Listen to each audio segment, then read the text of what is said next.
smooth as eggs. Please get a bell on the phone and tell him that it's on. I finally got his name on the song. Can't do it wrong because it sounds so sweet. You speak the facts while I keep the crowd on their feet.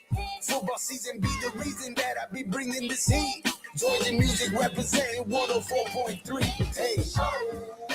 Welcome to the show on a Wednesday. Hey, National Lobster Newburg Day. don't know what that is.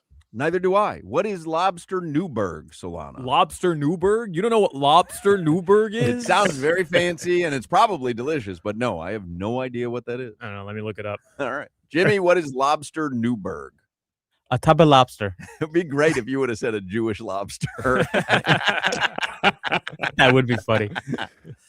I don't know what it is. A rich, classic American seafood dish featuring lobster meat in a creamy, buttery sauce spiked with sherry or cognac and thickened with egg yolks, often seasoned with cayenne and nutmeg, and served over toast points or in a puff pastry shell. It does sound like a Jewish lobster. Can you see, Jimmy, if we can get a Lobster Newburg up here by 6 o'clock? Where might I get a Lobster Newburg? Where would one get one? I'll call Monty's now. All right, very good. Listen, I found the dates. I'm going to find this Newburg. Sounds good, delicious. Man. Anybody see that Panthers game last night? I know Solana was watching tennis. Did you watch the Panthers at all, Crowder? No, we're watching Coco Golf. Yeah, you were watching tennis as well. Yeah. So Panthers had a 4-1 lead in the third period, and then a 4-2 lead with 3 minutes to go. And they let in 2 goals in a course of 14 seconds. So it's 4-4. And I'm like, this is insane. Not that it matters. They're not going to the playoffs. But I'm like, what an insane collapse. It's such a great it's like a great little microcosm of the season. But then they went on to win in a shootout. So it all ended up well. But it was just wild to watch. It was like, I thought Paul Maurice was going to jump over the bench onto the ice and just start attacking people. I keep asking people we talk about hockey with. I don't think Paul Maurice understands losing. This is not his this is not the season that he expected, but man, it's all right. It was all Bob. right. Bob gave up 2 in 14. Gave up 2 in 14 seconds. I mean, that's what a backup goalie does every now and then. All right. I mean, between you and your backup goalie, Bob, and Tiger Woods out on the Masters, I just don't even want to. I would love to revisit some of the more controversial takes I've had over the past year since you guys put my name on the show, and you and Crowder, Hawk and Crowder, make them sound like the dumbest, most irrational, lunatic takes. And they all come true. My kicking take came true. Debatable whether that came true or not. Bam Adebayo being a very good offensive player. You were right on Bam. I'll give you Bam. Came true. The Dolphins and Tua and Chris Greer and Mike McDaniel came true. Somebody wants to know why you're dressed like a mechanic. What are you wearing? What is that? I don't know. Obviously, that's a team. That's a a team. Yeah, I don't know what it is. Were you visiting a private school? You needed a badge? What's on your shirt? Bro, what is that? This is Nacional. Nacional what? National Bank? No, Nacional. Tricolor. El Decano. Tricolored? This is the greatest club in the history of soccer right here. You're going to have to give me more info at this point. I'm they're still all not mechanics. there. El Rey de las Copas. The king of the cups. The king of the cups? Right here. Huh. Nacional. Uruguay. Oh, the Uruguay. Mm-hmm. I did not know that. Oh, they have lack of resources. They have to just throw something together. This is a fire quarter zip. That is, man. I like it. I like everything about it. Baseball is back. Opening night live on Netflix is tonight. Aaron Judge and the New York Yankees clash with Rafael Devers and the San Francisco Giants. MLB opening night. Yankees-Giants live on Netflix tonight, 8 p.m., 5 p.m. Pacific. Marlins will get underway Friday at Lone Depot Park. It will be Sandy Alcantara on the mound. Let me see. They sent out some of their opening weekend stuff here. opening night, they have a Kyle Stowers bobblehead giveaway. Were you aware of that? I think he's hurt. Isn't he hurt? Yeah, he is hurt. First 25,000 fans, I believe. Yes. They might have some leftovers. Stowers bobblehead. No, I think opening night will have a good crowd because I was telling Solana, MLB, they open tonight with this one-off game for Netflix, but then MLB opens tomorrow. Just about every team in the league plays tomorrow. The Marlins asked the league for special dispensation, essentially, saying, hey, Thursday afternoon game, we just can't draw enough people to make it festive for opening day. We would like to open on a Friday night. And that's why the Marlins are opening on Friday night when the rest of the league is opening tomorrow. So I do think they'll have 25, 30,000 people in attendance. It's a Friday night, and it's still opening night. So I think opening weekend, Friday, Saturday, Sunday, will be pretty well attended at Lone Depot Park. I think I may have said this on the show, come Monday when the White Sox are in town, it's going to be a fairly easy ticket to get. So if you can't score a ticket for this weekend, try to get one for Monday, Tuesday, or Wednesday against the White Sox. Start inviting the middle schools. Yeah. Is it too early for camp day? Is fourth game of the season too early for camp day? Last year, remember, I was in Cincinnati just randomly. I was surprised that it was opening day. It was like Mardi Gras. People were taking off work. That's like a religious event in Cincinnati, opening day right there on the riverfront. Like, look out, man. Yeah. So did anyone see clips from Tua? We have John Michaels joining us today from 680 The Fan in Atlanta. I want to talk to him about Canes Pro Day and Hurricane stuff, but also he's in Atlanta. Tua had his opening media comments to the Atlanta media yesterday. It was very casual. It was over Zoom, and he seemed to just kind of be sitting on his porch. It was interesting to me. Did you see any of that? I saw a bunch of clips. I said on this show, I don't think he's malicious with things, and I said he's not calculated. But now it seemed like he's nonchalant. Like he's had media training before. Why doesn't he listen to these people? He is not malicious. I am with you. He's not malicious, but he does say some things that just kind of get under your skin. Yeah, like just don't say anything. Like there's times he could be like, "No, sounds good." I don't encourage athletes to have the, coach speak. Someone needs to teach him how to coach speak. But he was doing this when he was here.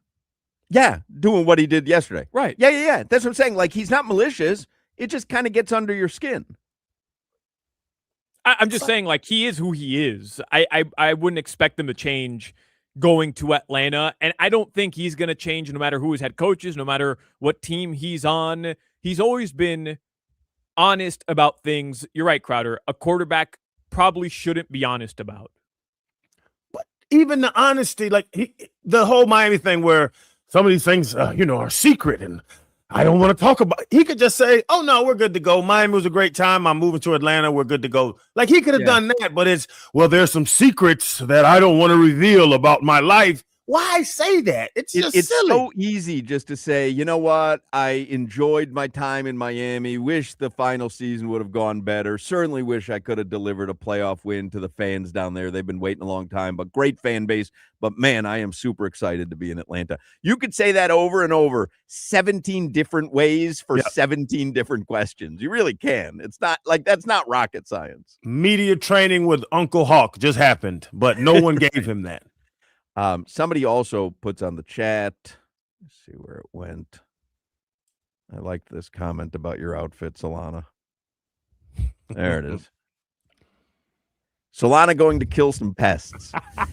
If you called for pest control and Solana showed up in that outfit at the door, you'd go, "Oh, honey, the pest control guy is here." Right before he said a word, you'd go, "Oh, the pest control."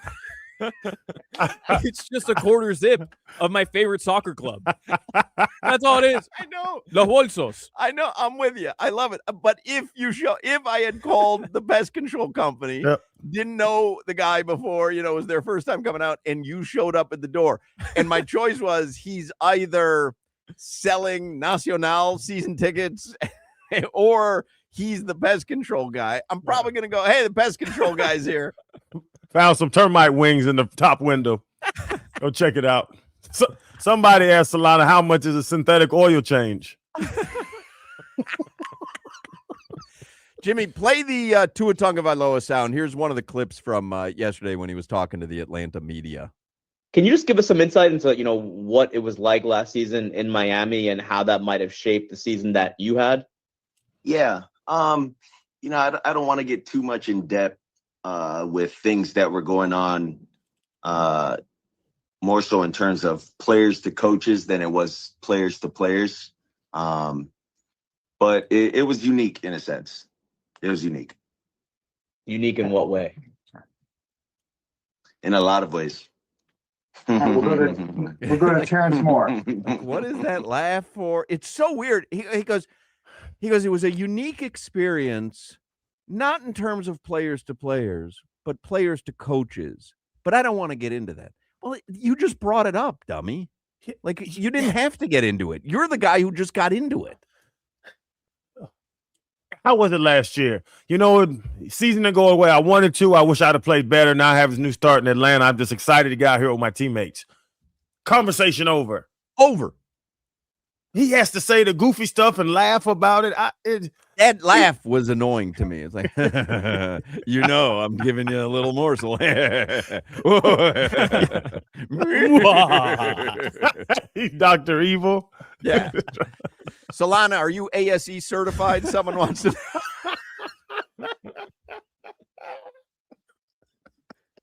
But Tua clearly hated it here last year. Obviously. But then say that. Like, instead of doing the a secret, like, then just say it then. But it's not a secret.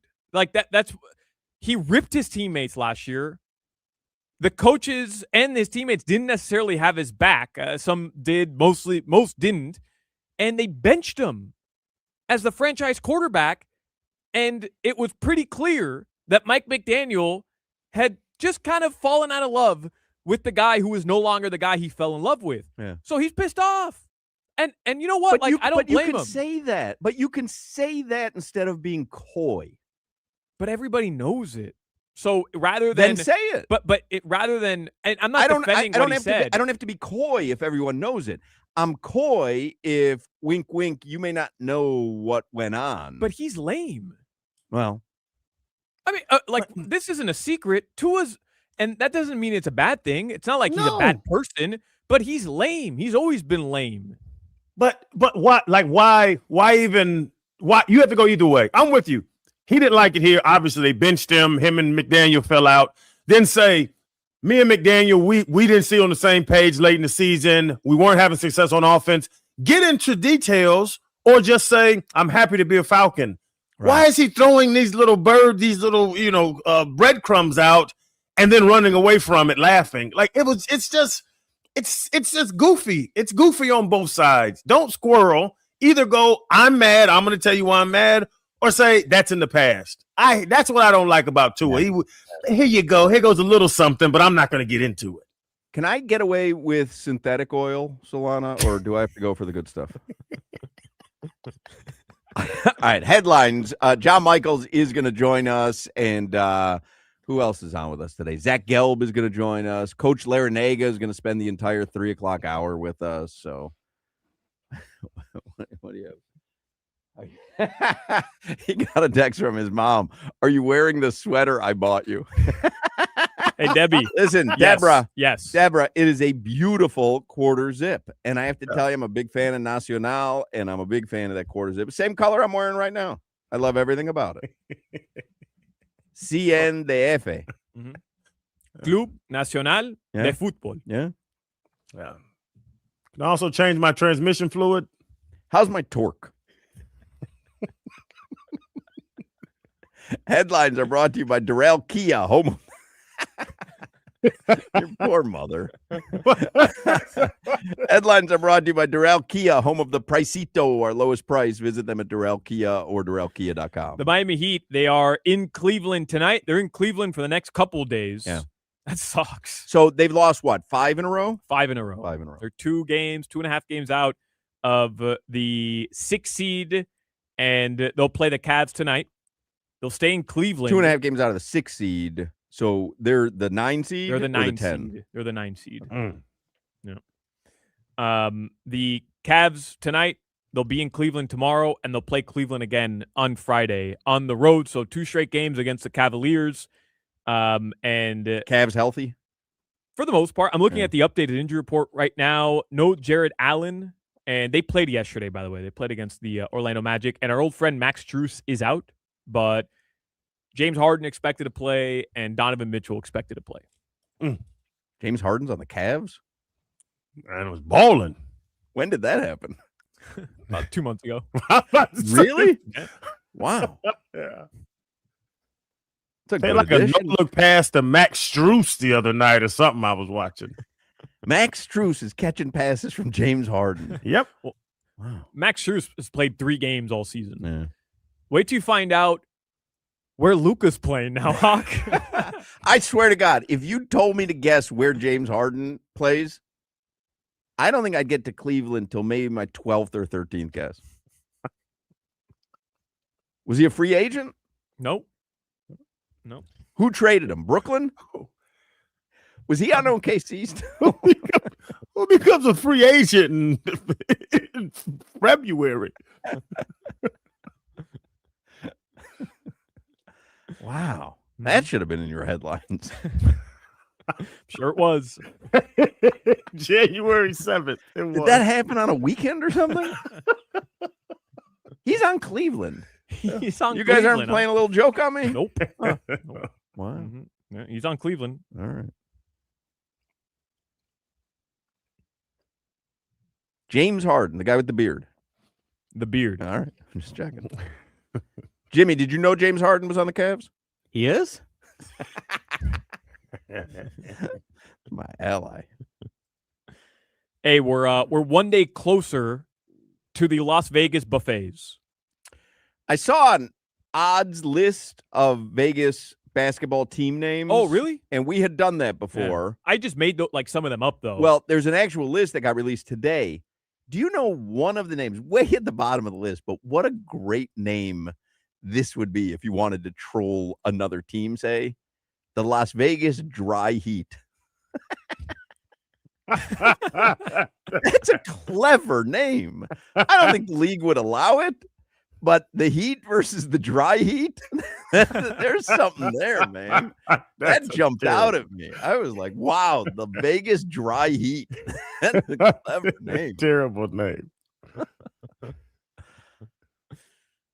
I like the Las Vegas buffets. That's my that's my pick. What's the one that we all settled on this show? The Las Vegas buffet. Was it the no, buffets? we like the whales. Yeah, I think we like the whales. No, when you say as we all settled on as a show, you and Crowder the show. like the whales. The show. Yeah, pretty much. Yeah. Smart people. The non-mechanic portion of the show. I'm kidding, Debbie. It is a beautiful quarter zip.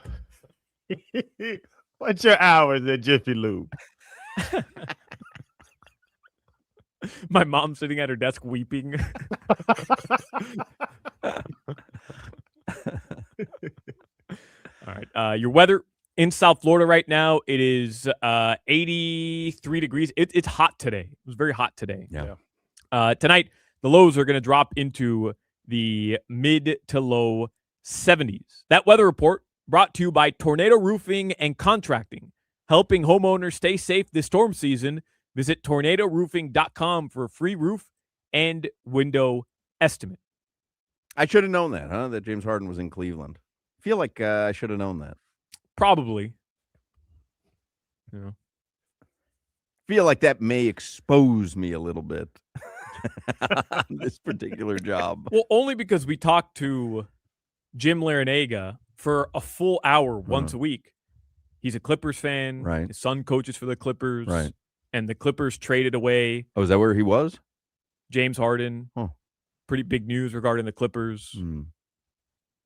I don't recall this at all. You guys are certain this happened?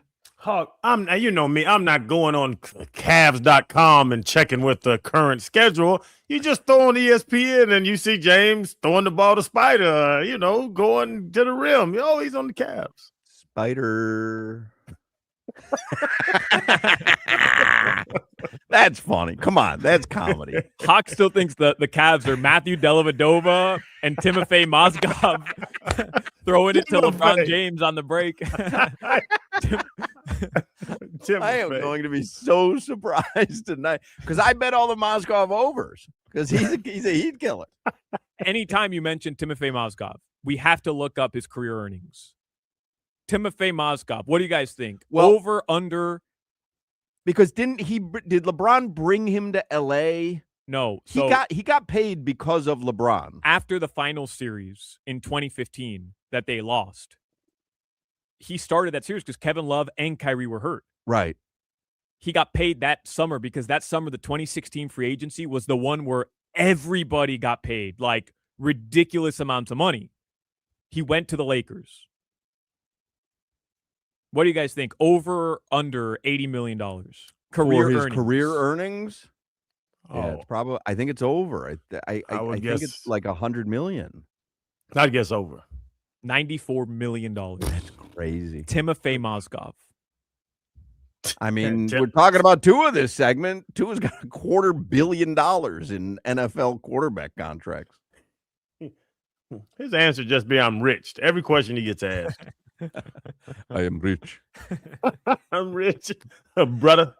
John Michaels is going to join us in the next segment. Low testosterone is a real issue for many men. It can lead to poor sleep and low energy, brain fog, the kind of brain fog where you may not know who James Harden plays for. And you get that testosterone shot, all of a sudden you know he's on the Cavs. I got my shot yesterday, and it hasn't kicked in yet. Anyway, low T is a problem for a lot of guys. Brain fog, reduced sex drive, makes it difficult to stay in shape. We all know a healthy body plays a major role in overall health and well-being, and that is where Atlantic Men's Clinic comes in. I've been getting a testosterone shot once a week at Atlantic Men's Clinic for over a year. Everyone there is super nice. I do go on Tuesdays. I was there yesterday. Everyone there is super nice, legit thrilled that I go. I wish I had started sooner, to be honest, and I'm telling you, if you're getting older, I'm 56, you're in your 40s, your 50s, you're feeling sluggish, you just don't feel like you used to feel, I'm telling you, make an appointment at Atlantic Men's Clinic. And more than just the testosterone, Atlantic Men's Clinic can help men lose weight, support metabolism, improve gains in the gym, and more with 4 targeted body composition plans featuring GH peptides, NAD+, GLP-1, PDA, and more. With the low T treatments combined with the body composition programs, most men notice real improvements, more energy, better focus, improved sleep, stronger workouts, a renewed sex drive as well. So I'm telling you, call Atlantic Men's Clinic, make a consultation. They have 7 locations in South Florida. Call them at 877-455-7300. 877-455-7300, or you can visit atlanticmensclinic.com. Featured therapies are compounded and have not been evaluated nor approved by the FDA. Provider prescription required. See website for details. This is Hoch, Crowder, and Solana. Is there any possibility that Billy the Marlin is a bird? WQAM broadcasting live from the Ed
All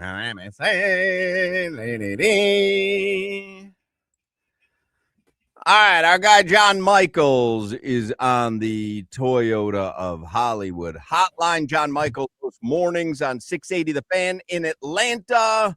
You can hear him nationally on ESPN Radio at times. You can follow him on social media at John Michaels U. John Michaels and the letter U. I want to talk about a lot of stuff.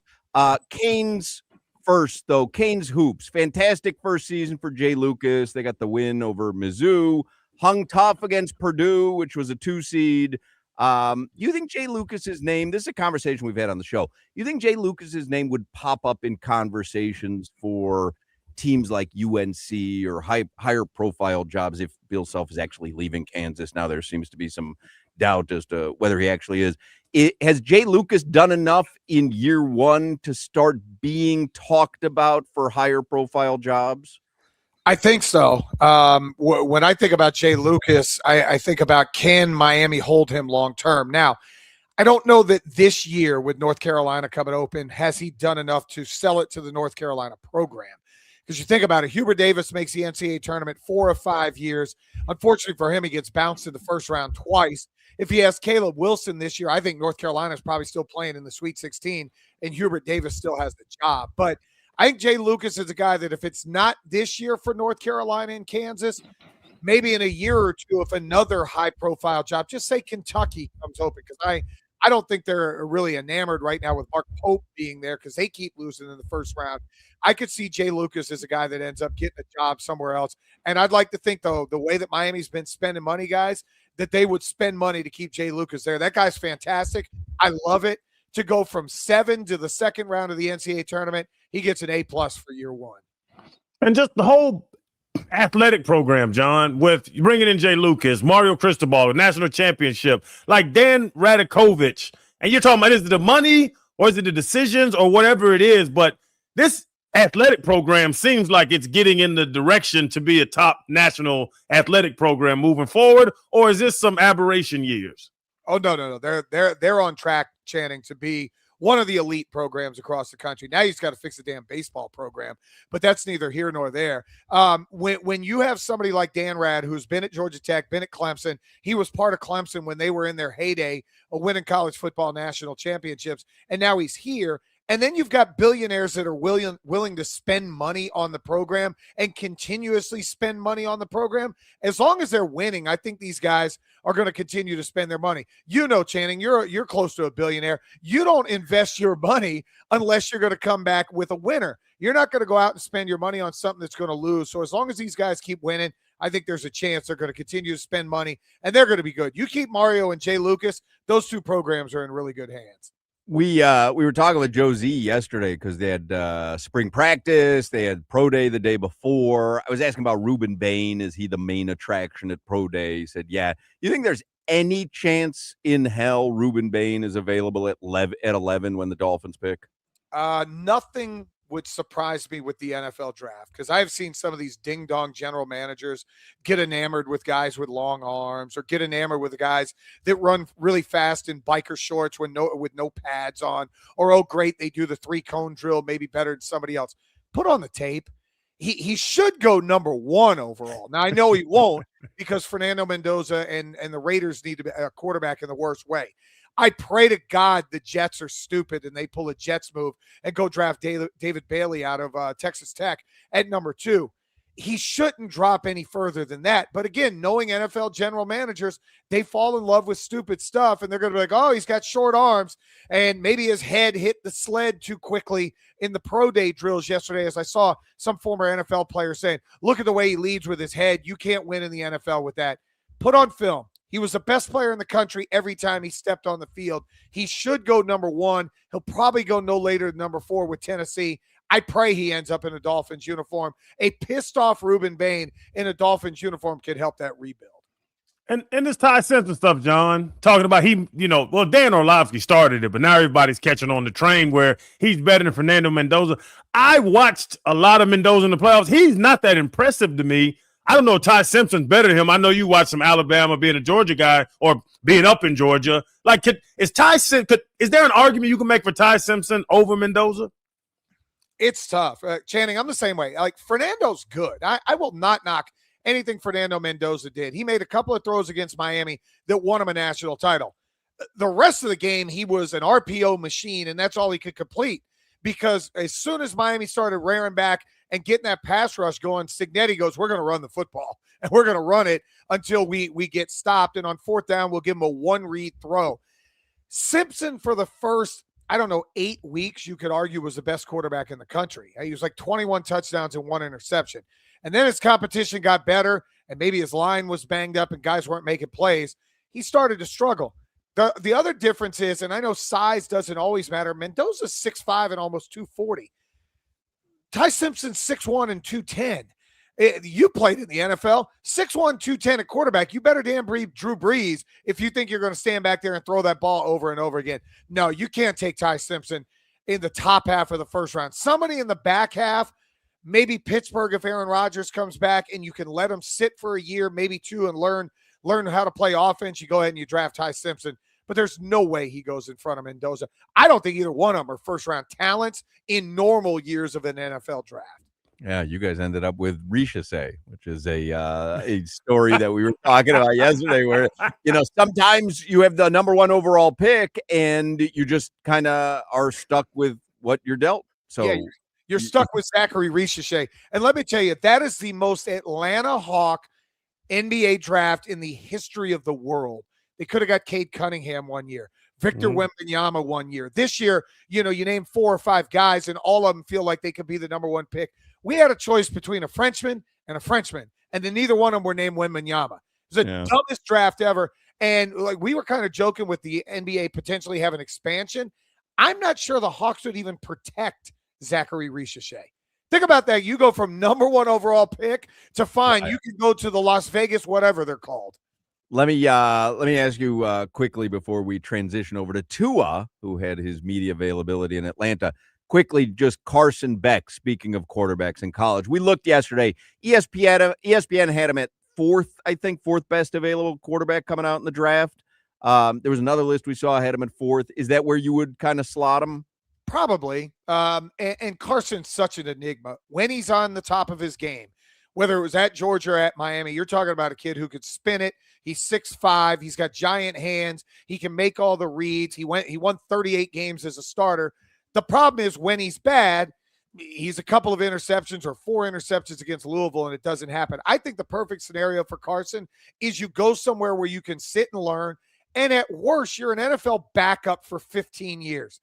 I wouldn't mind being an NFL backup quarterback for 15 years. I'm rich. I don't get hit. I'm still going to get the girls. Why wouldn't you want to do that? But find him somewhere 3rd, 4th round. Somebody stashes him, lets him be a backup quarterback. He's better than Quinn Ewers to me, who the Dolphins started some last year. So you get a chance to let this kid play somewhere down the road.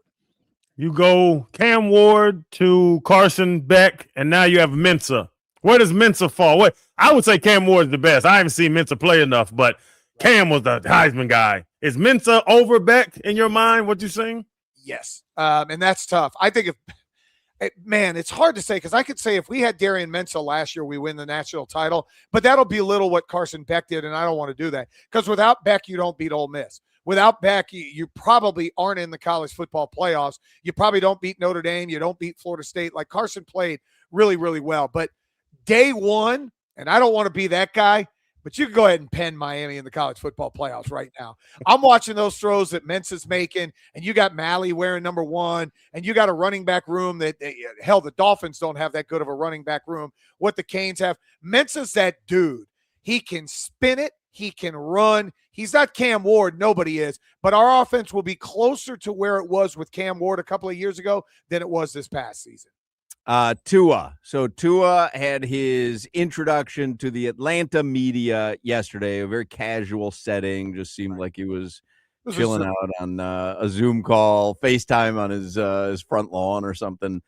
What did you make of it? I thought it was a little odd. We were talking about it at the beginning of the show today where, he's like cutesy, coy answers about the Dolphins. And it's like, why even bother bringing up that nonsense? But we're looking at it, obviously, as through the prism of being Dolphins fans, I wonder how you took his introductory remarks yesterday.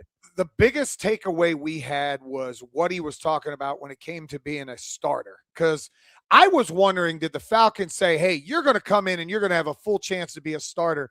And he said he didn't approach free agency. He may have just been lying, but he didn't approach free agency with, hey, who is going to give me a chance to be the starter? Look, you're an NFL athlete. Of course you want to go be a starter. You aren't going to Buffalo where you're going to sit behind Josh Allen. You're going somewhere that has an injured starting quarterback that the team isn't really enamored with anyway. So we all think Tua is going to win the job, to be honest with you. I think Michael Penix is in for an uphill battle. It's a new offense for both guys. Penix is still hurt. When they get to mini camps and training camp, we're not sure where Michael Penix is going to be. Can he compete? And if he doesn't compete during especially training camp and preseason, Tua's going to have a huge leg up on him, and he's probably going to be the starting quarterback. I will tell you, in Atlanta, he's going to have the best offensive line he ever played with, which isn't saying much. I'm about 80% sure I could have got reps at guard for the Dolphins when I was about 40 pounds heavier. He'll have and this is not a knock on Devon Achane, who I think is fantastic. He's going to play with the best player on offense, even better than Tyreek Hill and Bijan Robinson. And he's got two giants at receiver, one at tight end and Kyle Pitts, who kind of came into his own last year, and Drake London. So we like Tua so far. We just hope that guardian cap works because we play on field turf, and I will tell you that turf hurts if you fall on it. Don't they have to get another guy? So you're saying he can't compete with Penix? I saw Penix in a wheelchair. You can't play quarterback in a wheelchair, bro. But do they have to bring somebody else in, like draft a guy second, third, fourth round somewhere? Because Penix is in a wheelchair, and if there's a heavy rain and a raindrop hits him in the head, he's asleep. Like, you can't go into a season with those two guys. Well, they did sign Trevor Siemian, who's like 110 years old yesterday. So there's your third quarterback. Unfortunately, Channing, they only have 5 draft choices. So no first-round pick because James Pierce Jr., what happens in Miami? I just don't understand how you crash a Lamborghini into somebody. But as my boys, the Two Live Stews, said about a decade and a half ago, it's undefeated. And anybody out there listening knows what it is. We will drive from Miami to Bushnell, Florida, right outside of Lakeland, if somebody calls and says, come get it. So, look, going back to the Falcons, though, James Pierce Jr., you don't have a first-round pick. I forgot why they lost another pick somewhere, probably tampering or something stupid. They only have 5 draft choices. They can ill afford to draft a quarterback this year. So I think it's going to be Siemian. Siemian will be your break glass in emergency. See what happens with him. But it's a bad situation. I just hope that he doesn't get caught in a hailstorm. That weather can get nasty here in Atlanta. So Bijan, 247 carries this season. 447. Are Falcons fans excited about Tua? Do they think like, wow, we just got a potential legit QB at a bargain price? No. Falcon fans are like, what are we doing? Falcon fans are going, this dude's, one, they only looked at what he did last year. And what I tried to explain to him on the air, I said 2 years ago, he completed 73% of his passes, 19 touchdowns, 7 picks. The year before that, he led the NFL in passing yards. The guy can play. Falcon fans look at 15 interceptions. He lost his job to a 7th-round pick. He's always hurt. Again, he's one hard wind away from probably being concussed again. So they're not excited. I'm not sure there's much excitement about our NFL team at all this year.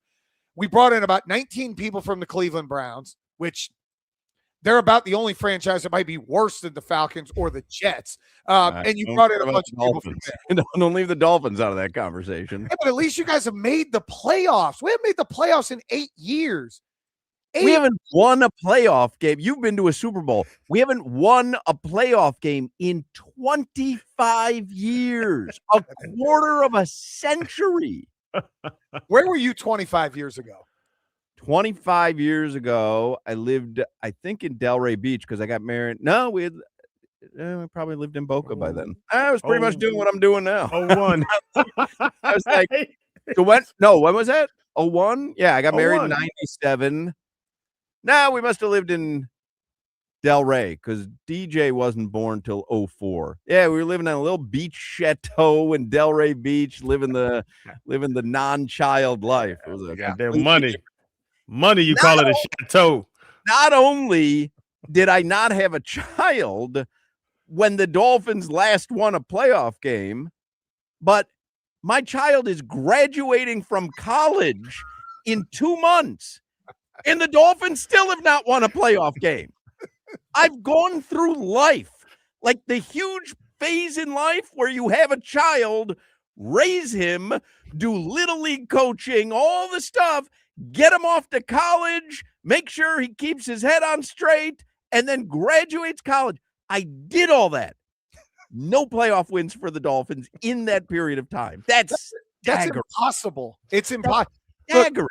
It's the same conversation I had with Kane when I took him to the Natty this year for Miami and Indiana. By the way, happy birthday to Kane tomorrow. He's 17. So to your point, Miami had been bad for his entire life. And I remember when he was like 14 and we went to the Final Four. And Kane looks at me and goes, well, now I know why I was named Kane. I said, Dad, trust me, it had nothing to do with the basketball team. In 01, I think, what was the guy from Tulane we had who was really good and then really bad? Perry something. Oh, my goodness. I can't remember his name of the basketball. The coach? Yeah, the basketball Perry Clark. It was Perry Clark, wasn't it? Yeah. I can see Jim Larenega backstage. Nod your head, coach. If that, it is. It was Perry Clark. Yeah. So Kane and Jim Larenega, shout out to you, coach, because you had my son loving the basketball team with Jordan Miller and Zay Wong. But when we went to the championship this year, I looked at him. I said, this is what you were named after. And to your point, Hawk, it took 17 years of his life, or 16, for us to finally get back there. He doesn't even watch the Dolphins. He could give two damns about the Dolphins. And he's the same way with the Falcons. He goes, Dad, the Falcons suck.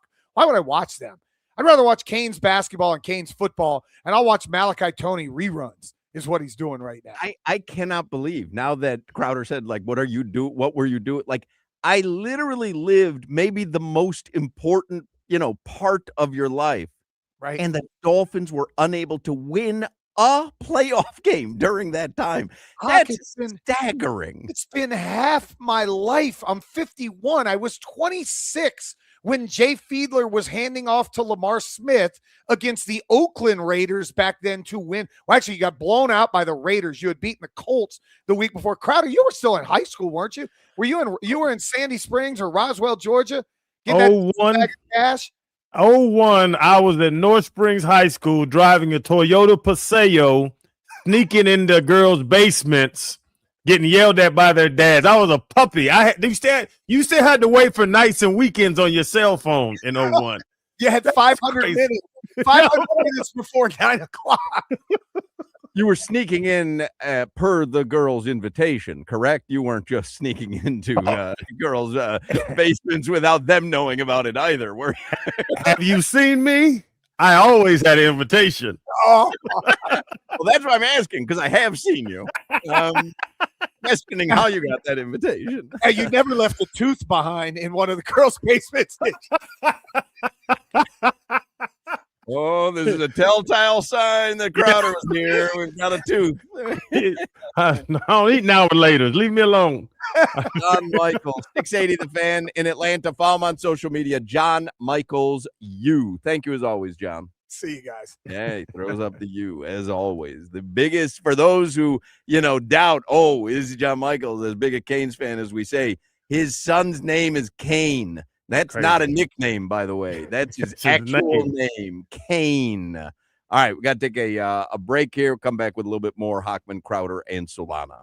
If somebody does something for 80 years, they know what they're doing. Practice makes perfect, and Ed Morris is celebrating their 80th year in business. My buddy Chris Atkins, my man Teddy Morris, you see him on the commercials. They put together an amazing team, and at Ed Morris Sawgrass Cadillac, they're commemorating the occasion by giving special savings on wonderful Cadillac luxury. You got to check out these electric Cadillacs. My wife has an IQ, and right now you can get in an all-electric Cadillac, 2026 Cadillac Optic, and it's only $349 a month. Or check out the all-electric 2025 Cadillac Lyrics. You can get in that beautiful vehicle for just $369 a month. They have been family-owned and operated for 80 years. They know what they're doing, but their cheat code, I'll tell you the secret. I know everybody over there, they know how to take care of their customers.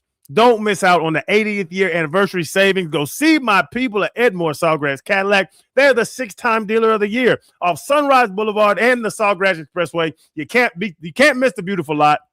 You can't miss the wonderful people. You can't miss the wonderful customer service from the sale to the lease to the trade-in to the service. After you get your vehicle, you get emails, you get texts that ask you how you're doing. They tell you your car needs a service. I'm telling you, it's amazing feeling to be backed by Morris. I wasn't backed by Morris till like 5-6 years ago. And I'm telling you, I'm always going to be backed by Morris now because that is the prime luxury now. Visit EdmoreSawgrassCadillac.com. Get backed by Morris. Click EdmoreSawgrassCadillac.com.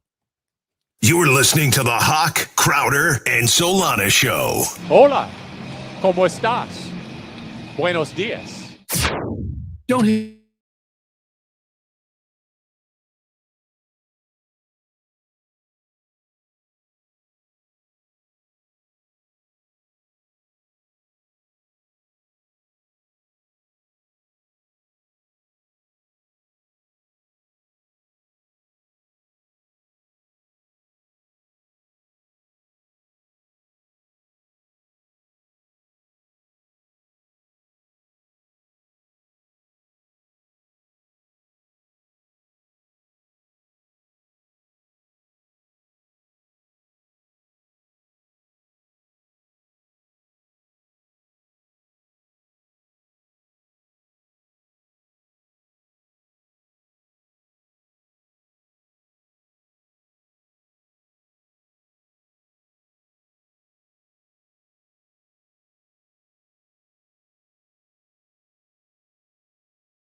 Hawk, can you hear me? Jimmy, am I on? This is and always. Can you hear me, Coach? You got me? Yeah, I can hear you, Jimmy. Can you hear me? Yeah, I can hear you perfectly. Well, we'll be back in a few minutes, so I'll bring you up once we're back. Okay. Call our mom.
Bam, bam, ba, ba. Good song, Jimmy. Like what you're doing. Starting the 3 o'clock hour a little bit late, but enjoyed talking with John Michaels in the segment prior. And Jim Larenega is going to join us for the entire 3 o'clock hour, as he's been doing on Wednesdays. He is the winningest coach in Hurricanes basketball history. Canes, of course, we know, got bounced in round 2 of March Madness, but what an incredible season for Jay Lucas and his team. Can you give us your takeaways from the win over Mizzou in round 1? And were you surprised they were able to hang as tough with Purdue, who was a 2 seed, as they did on Sunday? I think Jay Lucas and his staff and team did a fantastic job all season long. They positioned themselves, finishing 3rd in the ACC, to get a very, very solid seed in the NCAA tournament. They matched up very well with Mizzou and handled them in the first round, and that was a tough game. They held Mark Mitchell. He's their best player. They did a great job there and moved on. Purdue, you got to remember, Purdue's like been there over and over again for the last since Matt Painter's been the head coach, and they've lost some tough early NCAA tournament games. They lost to St. Peter's a couple of years ago, but that's a real veteran squad coached by a real veteran coach who had his team playing extremely well. They won the Big Ten tournament championship. You remember they were preseason number 1 going into this year. So I thought Jay Lucas and his staff and his team really showed themselves. I was very, very proud of them. I love the way those seniors led this squad. Trey Donaldson was absolutely a great leader at both ends. He was a catalyst, defensively putting pressure on the ball. He did a great job on Jaden Smith, who's a tremendous player, a great point guard for Purdue. And, Malik Renew had a sensational all-conference caliber season, and Ernest Uday was first-team all-defense. This was a heck of a year, especially considering where we were 2 years ago and last year, to bounce back with 26 wins. That's an awesome job. And as I heard you guys talking earlier, heck, Jay Lucas might get his name thrown out there for some of these other blue bloods because of his pedigree, coming from, John Lucas's family, having worked at Texas, Kentucky, and Duke. Yeah, he's got a very bright future, and I know our administration will be very committed to keeping him so that our basketball program can join our football program competing for a national championship. And Coach, as you've built through the coaching cycles, and you've built your name up, everybody knows you, Coach Larenega. Has he done enough as a coach to get one of those blue blood jobs? Because everybody has to grind, but like you said, biggest turnaround in Canes history. Like, would those teams look at that and be like, we got to get him before it really gets bad, before his name is really big? It's funny. I haven't heard his name. You hear Brad Stevens and Billy Donovan and John Calipari and Todd Golden and, Nate Oates. Those kind of names are being thrown out there. And certainly Jay is heading in that direction if he can continue to build the way he did this year.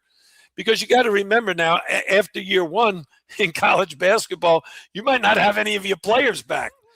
But I will say this, and I was a little surprised by this. Shelton Henderson, who had a tremendous freshman year, I don't see him on any of the mock drafts. So if he comes back with Dante Allen and True Washington, they've got 3 of their top 6. Did you see the minutes played by those top 6 guys in the Purdue game? Did you see it? That's all they had was 6, right? They only played 6. Yeah. So 3 of the top 6 come back. 3 of them are seniors. They move on. So they still have some big shoes to fill, and getting 2 big guys like Malik Renew and Ernest Uday, those guys are very expensive now. and these coaches are going to get new jobs. Did you see the introduction of Brian Hodgson, the head coach of South Florida, introduced at Providence College? Yeah. The place was packed. It's Providence crazy. College now, that's my alma mater. They're a basketball school. There's no football there. Basketball and hockey. And that basketball arena was filled to greet him. And he proclaimed himself a great recruiter. So that must mean Providence College is going to give him a lot of money, because really Benjamin Franklin does a lot of talking when it comes to recruiting. It's such an amazing element of the way the game has changed, where you go, where you mention players now and you go, and they're going to be expensive. Like, I mean, it's just such a crazy change in the landscape of college And basketball. Hoch, wait a minute. Let me interrupt you just a second. You knew about the portal and you knew about NIL. You didn't even know James Harden got traded. I literally, they're showing Cavs highlights on ESPN as we talk right now. And I'm like, wow, look at that. James Harden is actually in the Cavs game. Are you kidding? Did you know LeBron is not with the Cavs anymore? He got traded to the Lakers. I'm finding out Timothy Mozgov is no longer on the Cavs. Did you? A very wealthy Timothy Mozgov. You're not lying. All right, Jim Larenega is going to be with us the entire hour. Let's do a quick check-in on the headlines with Solana, brought to you by Doral Kia, home of the Pricito, our lowest price. Visit them at Doral Kia or DoralKia.com. You think Lenny Wilkins still coaches the Cavs? The Miami Heat, they do play the Cleveland Cavaliers tonight. And, Coach, I don't know how much attention you've been paying, but the Heat have lost 5 consecutive games. Yeah. They're not in a good spot. There are 10 regular season games remaining. The Heat, they play the Cavs tonight, and they play them on Friday. So 2 consecutive games in Cleveland for the Heaters. Yeah, group 5 through 10. They're all. I'm sure they all want to finish strong, because your seed in the tournament is very, very important right now. You don't want to be down at the bottom having to face Detroit or Boston or the Knicks right away. Hey, Coach, I got to ask you, because the problem with our backcourt is that Hero and Norm can't play together, and they're not great on defense. How many players can you protect on defense? Because they protect great players, offensive players on defense. Can you protect 2 players defensively? You know, the NBA is so much about matchups, who can guard who, and a lot of NBA teams switch. Well, if you're switching, that means I can put anybody screening to the guy who's the weakest defender. I have his man screened, so I get my best offensive player on your worst defensive player. So they can pick on Tyler Hero or Norm Powell anytime they want. And that's difficult, because Spo's got to make big decisions. Do we not switch, or do we trap, or do we switch and go zone? You have options, but a lot of times your best option you can't go to because of those weak defenders. You know, you talk about like players, they have a weakness, a strength, or whatever. You watch the Spurs Heat game and watch Victor Wembanyama, what he did. Yeah, you guys are gonna have him in sainthood pretty soon. I mean, I was listening to you guys yesterday. I thought he was the second coming. You don't have that feeling when you watch him, like, holy mackerel, there's not a flaw in his game. I coached Ralph Sampson, 7'4", 3-time National Player of the Year, NBA Rookie of the Year, made the All-Star team as he wasn't knocking down threes. He shot the ball better than Wemby. Wemby's shooting in the low 30s. Come on.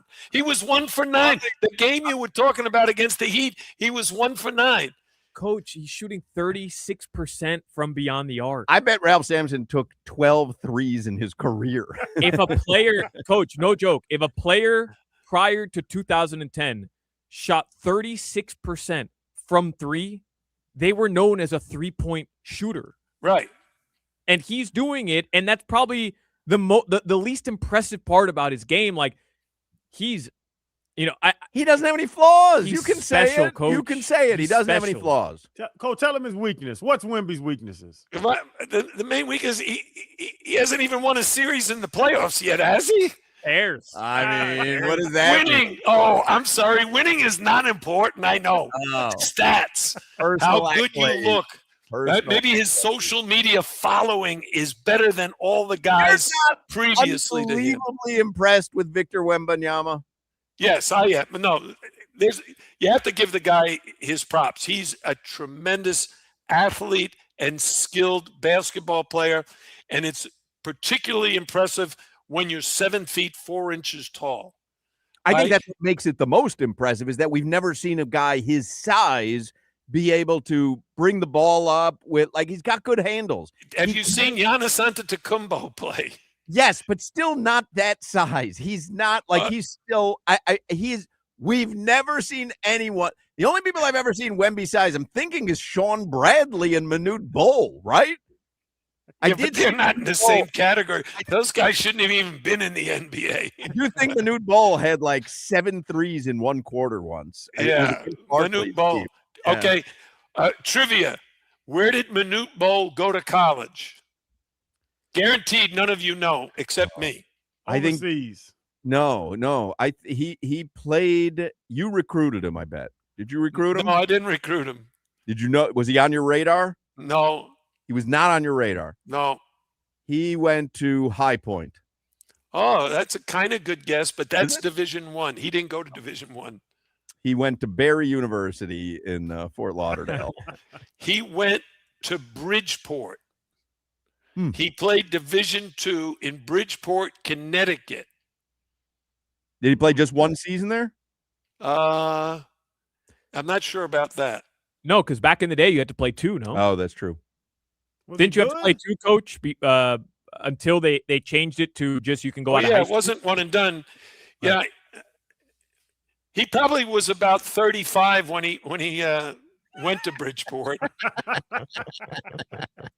So maybe the age allowed him to go after 1 year. I don't know. He went to Bridgeport though, and he was. Who's comparing Victor Wembanyama to Manute Bol? Did I do that or did you do that? No, you did that. Oh, okay, because I was going to crush you if you did that. I had forgotten though. I had forgotten who brought him up in the same sentence. I would compare.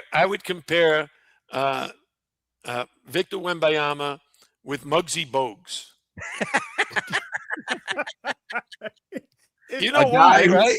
Guy who played beyond their size, and so Wembanyama plays smaller than he is. Muggsy Bogues played bigger than he was.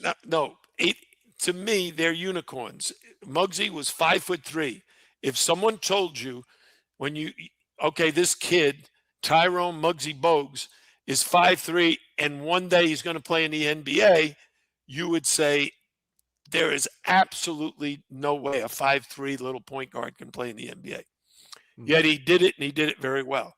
Now, if I told you that there's a 7'4" basketball player who can handle it like a point guard, pass it like Larry Bird and Magic Johnson, can shoot an occasional 3, and block every shot like Dikembe Mutombo, you'd say, yeah, there's nobody like that. There's never going to be someone with all of that talent. And yet he's demonstrated it. And he's still very young. His ceiling is so high. But to me, until he starts taking the Spurs to the finals and winning championships and earning himself a ring or 2 or 3, he doesn't belong in the category of Kareem Abdul-Jabbar or LeBron or Michael Jordan, the greatest players of all time. He needs to show that he can lead them to a championship like Dirk Nowitzki did for Dallas. Is the closest thing Kevin Durant? Because Kevin's almost 7 feet and can run the point. Yeah, you were saying that yesterday, and Kevin Durant is a scoring machine. When you watch his skill set, he's not 6'10", he's a guard. Mm-hmm. He can play any of the 5 positions. He shoots the turnaround, he shoots the 3, puts it on the ground, he shoots pull-ups, 15-footers, makes every free throw. He is a tremendously skilled basketball player. Now, Victor is not that yet. He's not as skilled as KD. But I said he's so unique because at his size, he's probably 6 inches taller than Kevin Durant. Yeah. So that's a lot, like a 6'2" guy compared to 6'8". I have them winning the championship after seeing this what they year. Did. Yep, and every year for the next 10 years. What else do you have in the headline, Solana? Okay, who will they face? They got to come out of the West. That Western Conference with OKC and Denver. They don't sleep on the Lakers. And the Lakers. Oh, wait a minute. And the Clippers. You can't sleep on the Clippers. Don't Kawhi Leonard now. Don't sleep on Jay Larenega's Clippers either. So I love talking with you guys because I know so much more about basketball than you. I love educating you about the game. But I don't think you educate me at all because it goes in one ear and out the other. Well, when I was listening to you guys yesterday, praise Wemby, I thought he had probably won, like Bill Russell did, 11 championships or something. I cannot believe you're not watching him just in complete awe over what he's doing on the basketball court. Well, okay. They're doing well. Are they in first place, Solana, in the West? No. Are they in second place? They are. And who's in third? The Lakers are in third. And Denver? Denver's in fifth or sixth the last time I checked. Well, all I'm saying is, the West is loaded. The Spurs haven't won anything since Tim Duncan and David Robinson. And what was that, 2011? The San Antonio Spurs won in 2014. Oh, in 2014. Oh, that's right, with Kawhi Leonard. They beat LeBron James and the Miami Heat. By the way, the Nuggets have moved up. They're in the 4th spot, but the difference between 4 and 6 in the West is 1 game. Yeah, so you have a lot of teams that are going to be vying for that spot in the finals. And I think they're better than the teams in the East right now, although with Jason Tatum coming back, with him getting some experience back playing, the Celtics are going to be a team that to be reckoned with, I believe. I've got the Spurs winning the championship and playing a total of 16 postseason games. What crystal ball do you look into? Playing. Hey, is that an over under? I know you like to gamble.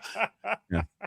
So they're going to sweep 16. everybody. Is that the under or over? I don't know. You did the math. Yeah. Yep, I've got them sweeping the postseason. Yep. Sweeping? Is that like Moses Malone, fo, and fo? Do you remember that quote? One of my favorite all-time sports quote. I loved it. I got to play a round of golf with Moses one time. He almost killed me. We were on the tee box, and he hit his drive off the tee, and I was to his right and behind him, and the ball curved to the right, hit off a tree, and bounced and just grazed my forehead. If it hit me, I'd be dead. I wouldn't be on this show. Are you a golfer, Coach? Do you golf? No, not at all. That was the last time I played golf. No. It was too life-threatening. But Moses, I want to say 2 things. Moses' favorite thing, when they asked him, did he wish he went to college? And Moses said, people go to college so they can get an education and they can get a degree so they can get a job and they can make money. Moses already makes money. I don't need a degree to make money. Hey, by the way, just for you history nuts, you do know this is Greek Independence Day. I have a friend who might be listening, John Skirtis, friend of mine from Riviera Country Club, and I had lunch with him today. One of my former players, Philip Gogos, who was on our Final Four team. We had lunch in Coconut Grove at Crema. You ever heard of Crema? Oh, there's one in Boca. Crema? I love Crema. Yeah, great avocado toast. And they told me those guys are both Greek, and they said it's Independence Day in Greece today. So I had no idea. Happy Greek Independence Day. Today is also National Lobster Newburg Day. I love lobster Newburg. You do? None of us knew what it was when we started the show. Yeah, I heard that. I couldn't believe that. Yeah. Well, you're classier than us. You're classier. Oh, Yeah, lobster Newburg is the best lobster there is. because we haven't had money that long. You've had money for a long time. Except my wife don't let me spend it. When you say that long, I haven't started yet. When does this start? All right, what else do you have in the headlines, Solana? By the way, I didn't know, Coach, you were drafted to the NBA. I don't know if I I didn't know that either. No, yeah, I didn't know you were drafted to the NBA. I mean, 6th By round. the East leading Detroit Pistons right now. Wow. And so you went to camp and everything? Yep. I matched up with Dave Bing and Jimmy Walker. You guys probably don't know those names, but I know Dave Bing. he was an All-American at Syracuse, and Jimmy Walker was the National Player of the Year at Providence. I know Jimmy Walker from Good Times, but that's a different thing. Yeah, different guy. Walker, yeah. Different guy. The Miami Dolphins backup quarterback from a season ago, Zach Wilson, he has signed a 1-year deal with the New Orleans Saints. All right. And what about Tua? Atlanta. Yep, Falcons. How about his laugh? A little devious, right? Like a little, I don't know, got under my skin. I thought. Did you talk? When I heard his laugh, I laughed at his laugh. That was very funny. Did you talk with players about how not to say anything to the media, even though you're answering a question? Yeah, one of the things, and I was told this 40 years ago when I became a head coach, never use the term no comment. It means you're hiding something. And so if someone would ask my players a question that the answer should be no comment, I would tell them, just say this. Oh, I don't know. You probably should ask Coach L that. And that would give them a good out. That's right. Get out of jail free card. I know. I don't know about that. I think you should ask Coach L that. And those guys would, they'd ask him, how you doing with your schoolwork? I don't know. You should probably ask Coach L about that. Hey, Coach, did you ever have a player that every time he did media availability, you just didn't know what was going to happen? The mic'd up thing where they put the mic on you during games? Yeah. I had 2 coaches, Nick Saban and Tony Sperano, tell the NFL, you can't mic up Crowder. The words you're going to hear come out of his mouth are going to be ridiculous. No one should hear him talk like he talks during the game. But is there any player that you were like, when they'd be like, hey, we want to talk to John? No, they shouldn't talk to John today. So, Crowder, you're basically saying that when you were in the huddle, it was beep, beep, beep, beep, beep, beep. Yes. And I'll tell you guys, beep, beep, beep, beep, beep, beep. Yeah, I didn't have anybody. I don't know if you know this, Crowder. I didn't allow the players to use vulgarity around me. That's or with the media or with any. If you came to one of our practices, you never heard of vulgarity. If you came into our locker room before the game, at halftime, after the game, you never heard of vulgarity. Now, when I walked out of the locker room, that I couldn't control. They're probably cursing me out a lot, but I think vulgarity has its place, but I always thought it was a sign of self-discipline. If you can control your vulgarity and keep it from being insane. And one day I had lunch with Doc Rivers, and he asked me the question, is it true that you don't use vulgarity in coaching or anything? I said, that's true. He said, well, I'm going to try that. And then 2 days later, he called me and said, hey, I tried it. It lasted about 10 minutes. You never cursed out a rep? No, I don't use vulgarity. Now, in my office with my coaches, yeah, of course, I would use vulgarity to stress a point or what have you. But never with my players. My players, I never cursed them out. How about a waiter or waitress at a restaurant? You're getting bad service. No, I did go to this pizza place in your building. I dare you to curse out someone at Patsy's. They'll take you right in the back, and you'll never be seen again. Yeah. No, I would. I try to respect people, not disrespect them. Like someone, in customer service on the phone, you're not getting your way.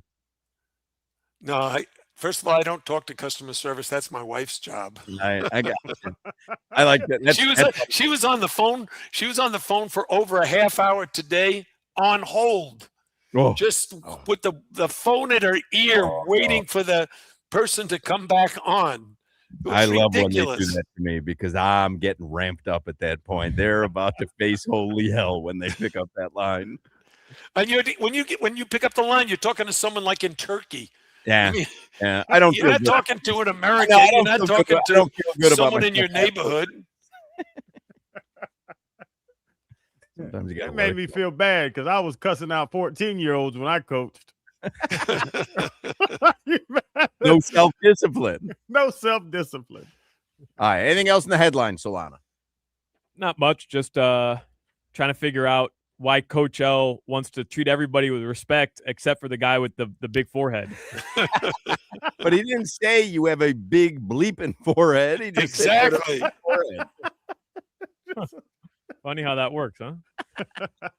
Your weather in South Florida right now, it is 82 degrees. Tonight, the lows are going to drop into the low 70s. That weather report brought to you by Tornado Roofing and Contracting, helping keep your family home and your family safe when the storm rolls in. Visit tornadoroofing.com for your free roof and window estimate. All right, Coach L will stick with us for another segment. Championship Meet Energy is nonstop at Gulfstream Park. We will be live at Gulfstream Park on Friday. Me and Crowder will be live at 10 Palms at Gulfstream Park on Friday to get you ready for Saturday, which is the 75th running of the Florida Derby.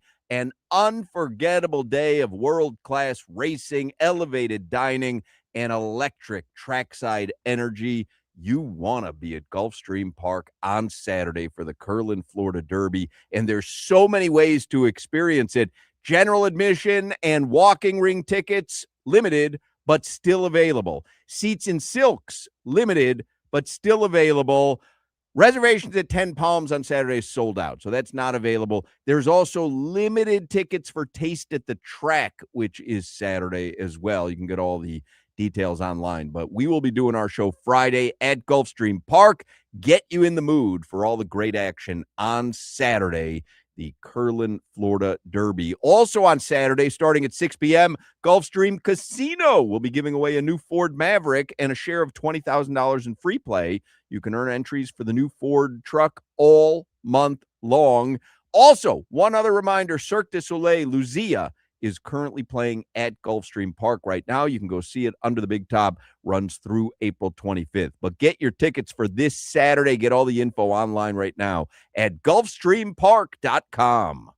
This is Hoch, Crowder, and Solana. Jimmy, you know how to make a hot tea? No, I do not. You know the ingredients of tea? Water.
Coach Larenega with us for one more segment, which will be a quick segment because we went long in the first segment with Coach, which is what we do.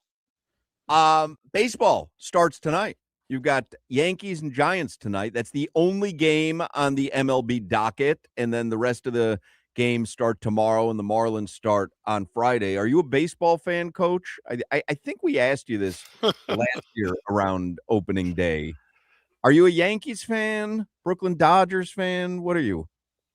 I grew up a Yankees fan during the Mickey Mantle and Roger Maris, Moose Skowron era.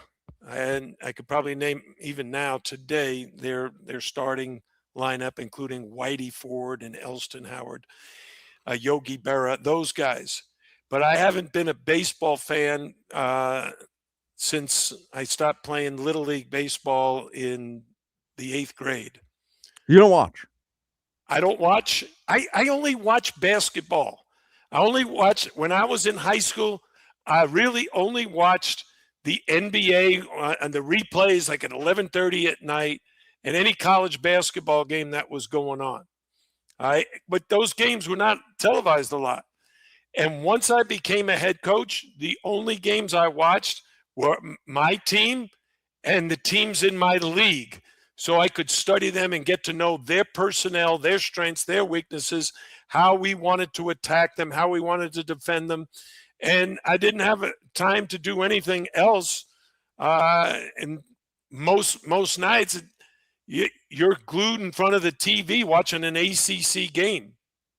You know, I think we've talked with you when you first gave up coaching. It was last season. You walked away from coaching, and I know you haven't necessarily missed the grind and the way that college basketball changed. Did you miss something when you're watching March Madness, when you're like, oh, now it's tournament time? Was there like something inside where you were like, man, I should be prowling the sidelines? Okay, what I have missed almost from the first week was not having an office, not having a staff, not having a team, and now no adult interaction.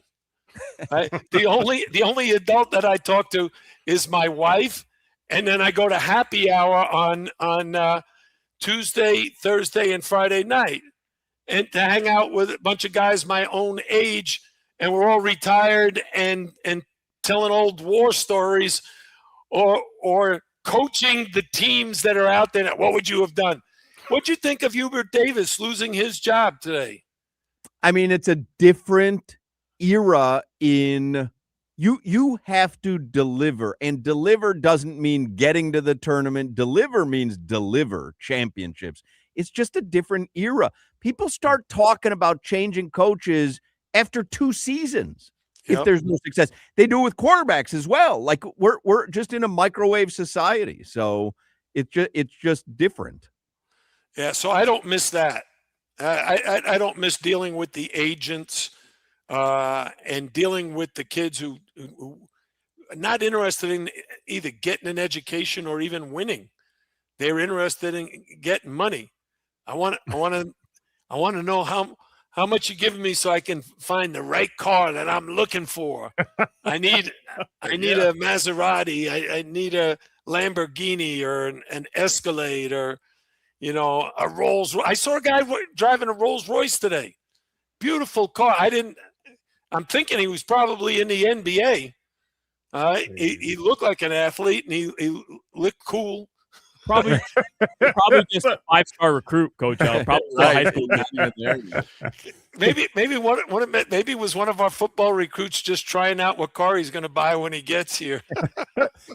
Hey, Coach, I know you like to coach, and I asked you something. My daughter plays AAU basketball. She's at IMG, plays in varsity in the 7th grade. She can play basketball. And me and one of her coaches have a problem because we have a saying in our, while I yell from the sideline, I'm the crazy parent. Oh, my God. It's called "to the hard way," where if the other team ever gets a turnover, I tell her to just sprint down there and rake across, try to break their elbows and slap them in the head, make them go to the line. Don't give them 2 easy ones. Make them go to the line. And if you don't get a foul, I'm going to yell at you.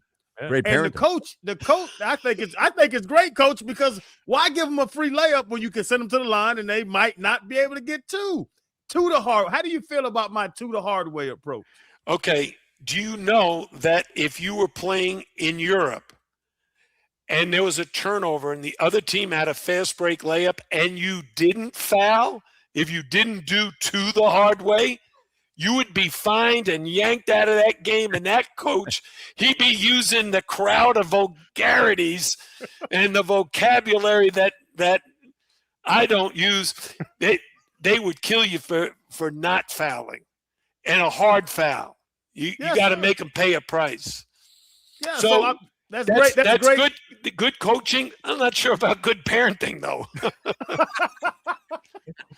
And, your do-rag looks good though after the hat falls off, Crowder. Why don't you be quiet and let the coach up in the stands there, Dad? The key word is rattlesnake. And I yell that. If there's a fast break, I yell rattlesnake. And Ava knows when I yell that, because a rattlesnake doesn't care where it bites you. It knows it's trying to hurt you. So when they get the ball, I'm going to tweet that out. I'm going to put that on my Instagram with a picture of a rattlesnake, and I'll get somebody, maybe Chat GPT can come up with a rattlesnake biting a player making a layup, and the term that Crowder coined is rattlesnake. Rattlesnake. To the hard way, coach. Great parenting. I got to go back to happy hour. So you hunker down at the bar 3 times a week. And now what are you throwing down for happy hour? No, first of all, I'm not at the bar. I'm at the table of knowledge. The table of knowledge. You got to understand this. The gentlemen who sit at the table of knowledge are all guys, mostly, not 100%, but mostly guys between 70 and 90, right? There's a fairly wide range of men and where their careers are. Most of them are retired. Some of them are still working. Some of them still own their own business or still do some work at the office and stuff like that. Many of them like own properties and lease and manage the properties. But the conversations are always about sports. That's number one. Second, my favorite topic, movies or TV shows. What are you watching on TV? What are you watching on Netflix? Have you seen anything on Prime lately that you would suggest? And the conversations then are very fascinating. Guys say, "Oh, I love that show. You like that? That stinks. I can't watch that. I turned that off after 2 episodes." I mean, that's the kind of interaction, and that's what you do when you have nothing else to talk about. You can't talk about. I can't tell them how practice went, how good my team is playing, or how come we lost that game, because I don't have a team to talk about now. You literally described the radio show, though. A little bit of sport, exactly. movies, and really nothing else to talk about. Yeah, we've done it all. But this I tell them story. Hey, I did tell them. Hey, Solana, you think I gave you a hard time about your forehead, but honestly, I saw pictures of you with your spouse, and you married way over your head. Well, they haven't pulled the trigger yet. She's only his fiance. Oh, that's right, just a fiance. You so we can still screw this up. You better not mess that up. We'll talk about it at the table of knowledge. Am I invited to the table of knowledge? Yeah, I'd love for you to be my guest. You prep for it like a radio show where you're driving over and you're like, there's a couple topics I want to hit today at the table of knowledge. I prep like I do for this radio show, which is no preparation whatsoever. That's how we prep. No, my only preparation is I listen mostly to the first hour and see what ridiculousness that you're talking about that day. Yeah. And I appreciate John Michaels. He even paid me a compliment in the first hour, so that was nice of him. Loves you. And he praised our administration and Mario and Jay Lucas and how strong we're going to be. And he's not forward. Like that. He's not like that all the time. He calls it like he sees it, man. Yeah, well, he called it like he sees it. I think we're in a great position to do some damage on the national level with the coaching staffs that we have in place. And coach, at the table of knowledge, which I'm assuming as you're describing it, it's a lot of successful people, including yourself. What happens when the bill comes? Great question. That's a good question. I don't know. So that means you've No, never everybody grabbed- at the grabbed- club has their own club number. And so the young ladies that wait on the tables, they either ask your number or they know your number. And while the table of knowledge is sitting in the corner, the table of wisdom, which are the wives, are sitting behind, and they're normally the ones that pay the bill. There's a table And of knowledge. I normally have like a cup of chamomile tea or a Coca-Cola, or every once in a while have a nice relaxing glass of wine. And it's food, you go to the buffet and chow down. Tuesday night is chicken wings. I got to get in on this club. I need some sort of private club. What kind of initiation fee we got here, Coach? Beat him up. Well, the first thing you should know is this: winning a game, not getting beat. There's a 10-year waiting list. So, hey, if you sign up now and it's a 10-year waiting list, you'll then be retired and can get into the table of knowledge on your own. Beat him in, coach. Does it require knowledge though? That might be the hang up. Do I have to have knowledge in something? Well, you've already proven by being able to stay on the air as long as you have that you have enough baloney to sell. It's either proof that I can do something or that the superiors are just out to lunch, man. I don't know how. Every time my contract is up, I say to my wife, I go, no way I'm going to fool them again.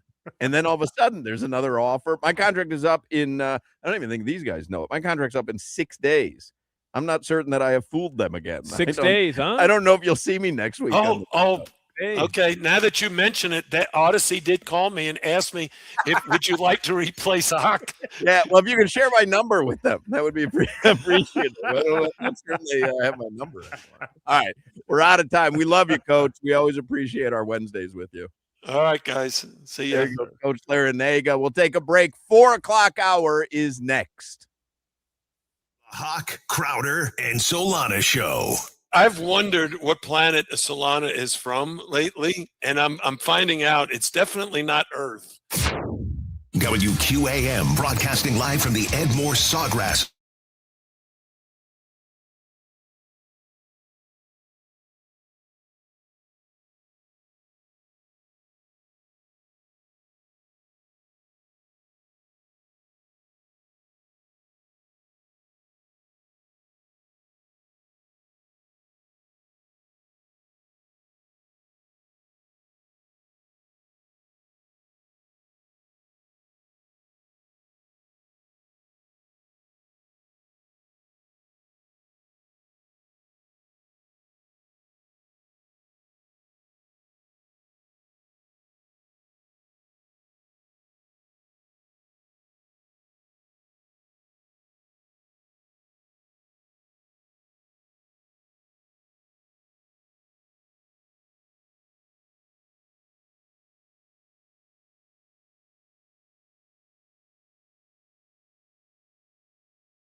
Ooh, little Elton John. I like what you're doing, Jimmy. You're changing it up a little bit.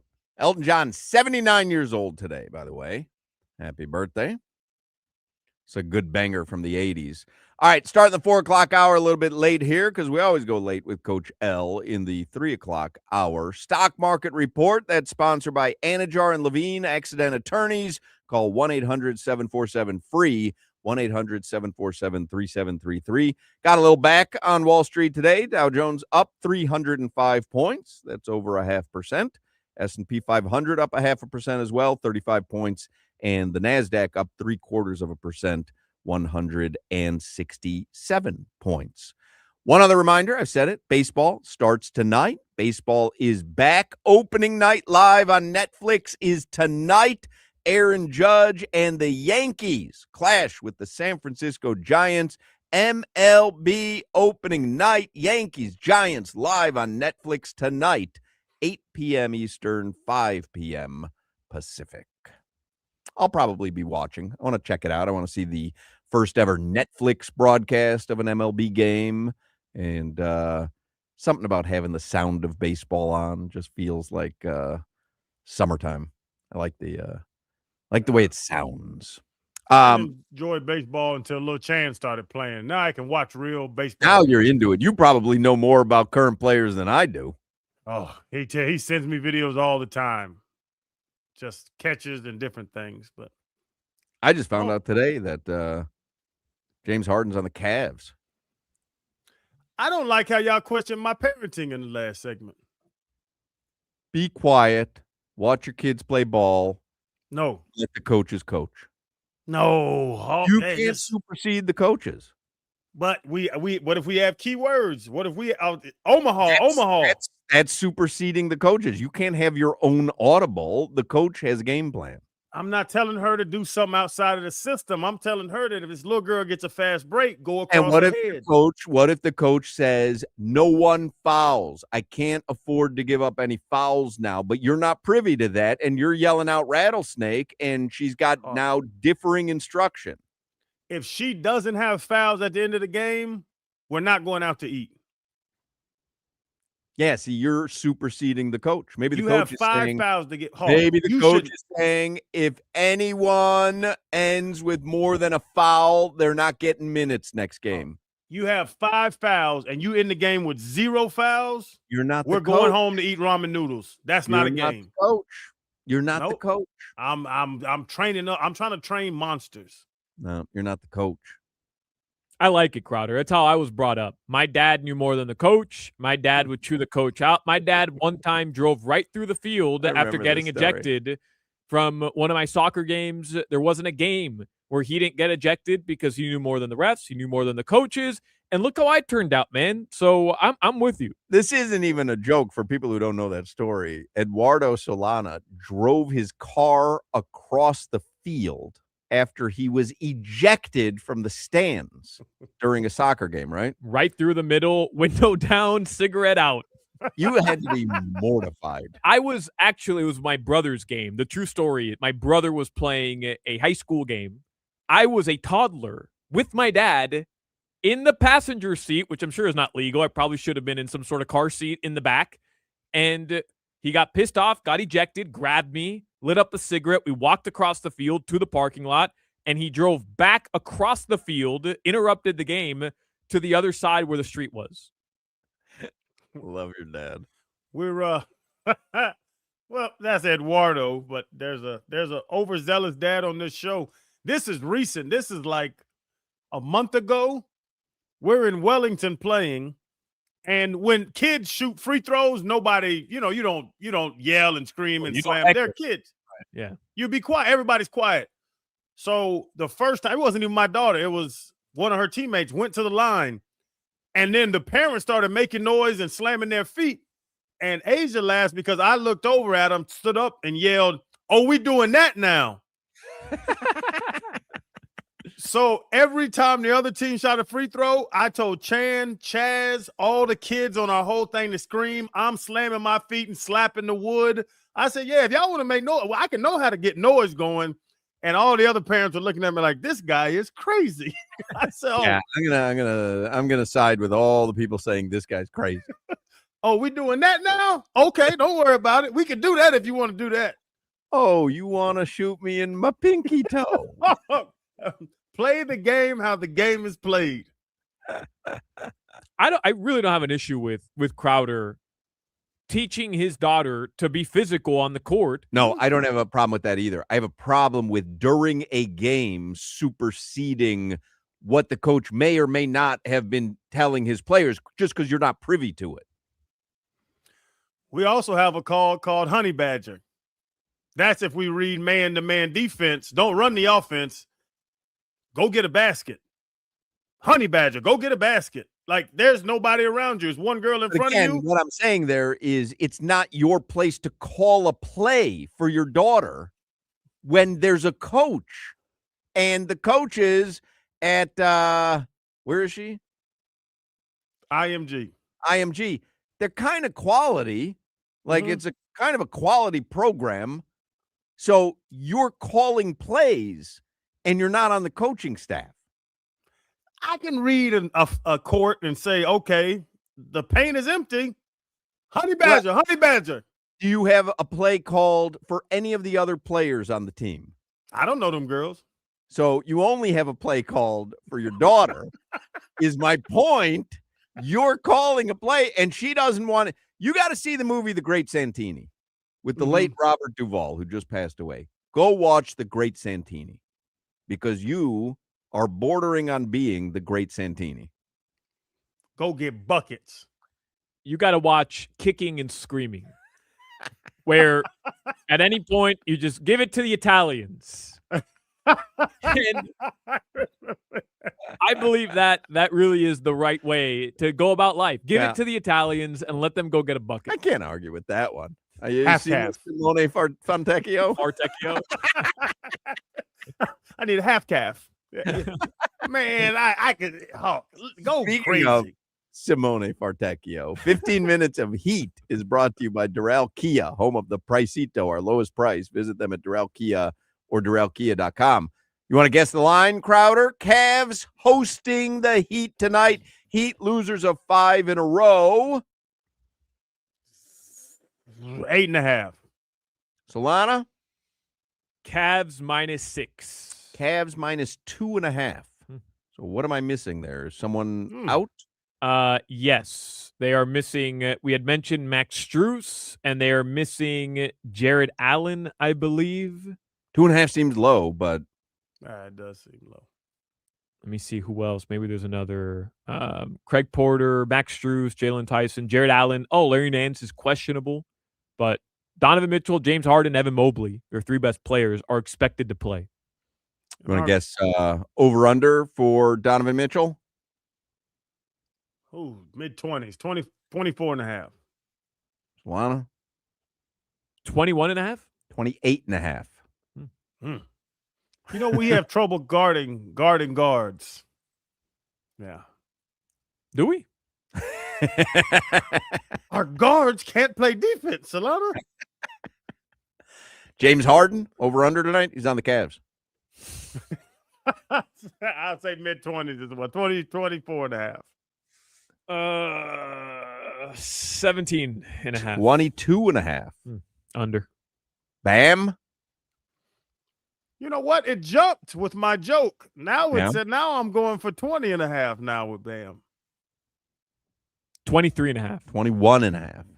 21.5. And do Andrew Wiggins steals? A half.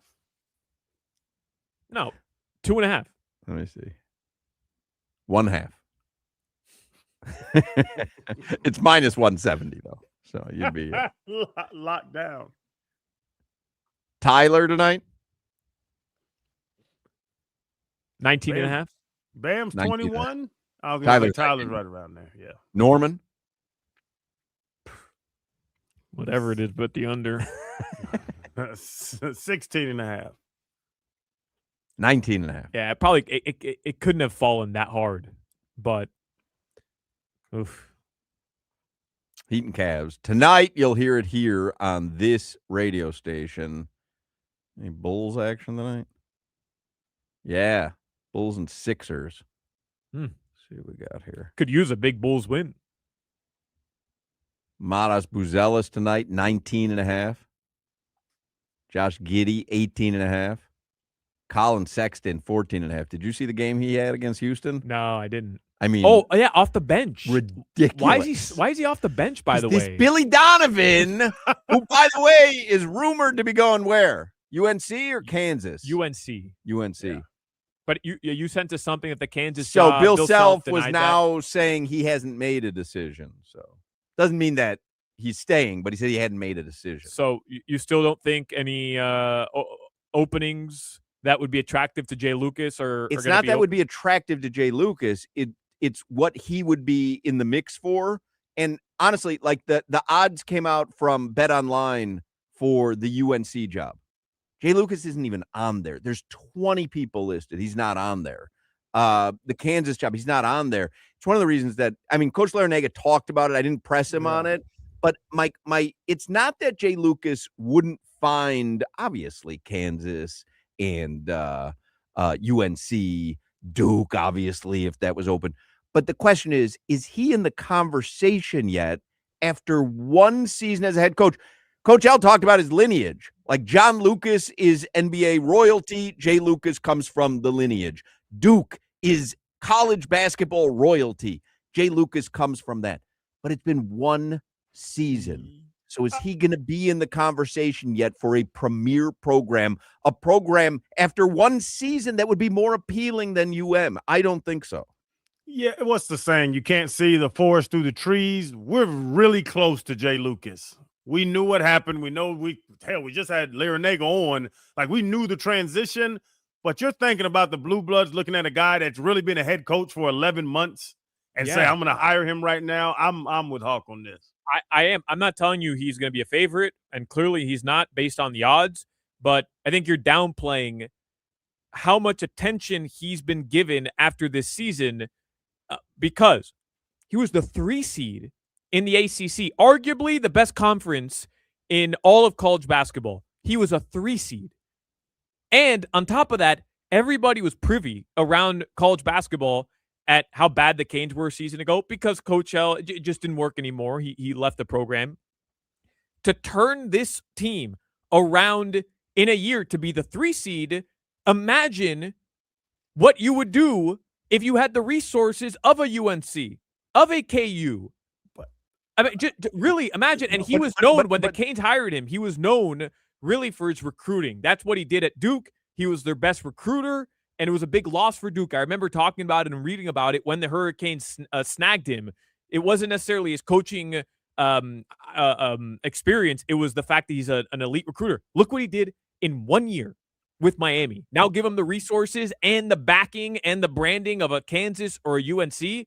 I do think teams would look at that. Look at what he did in a year in Miami and say, oh, my God, this guy is genuinely going to be able to turn our program around. Salana, I literally pulled the football out. It's behind me somewhere. The 2007 to 2008, biggest turnaround in NFL history, 1-15 to 11-5. We won the AFC East that year. Tom Brady got hurt, small cog in the situation. Does that mean Tony Sparano was a great head coach?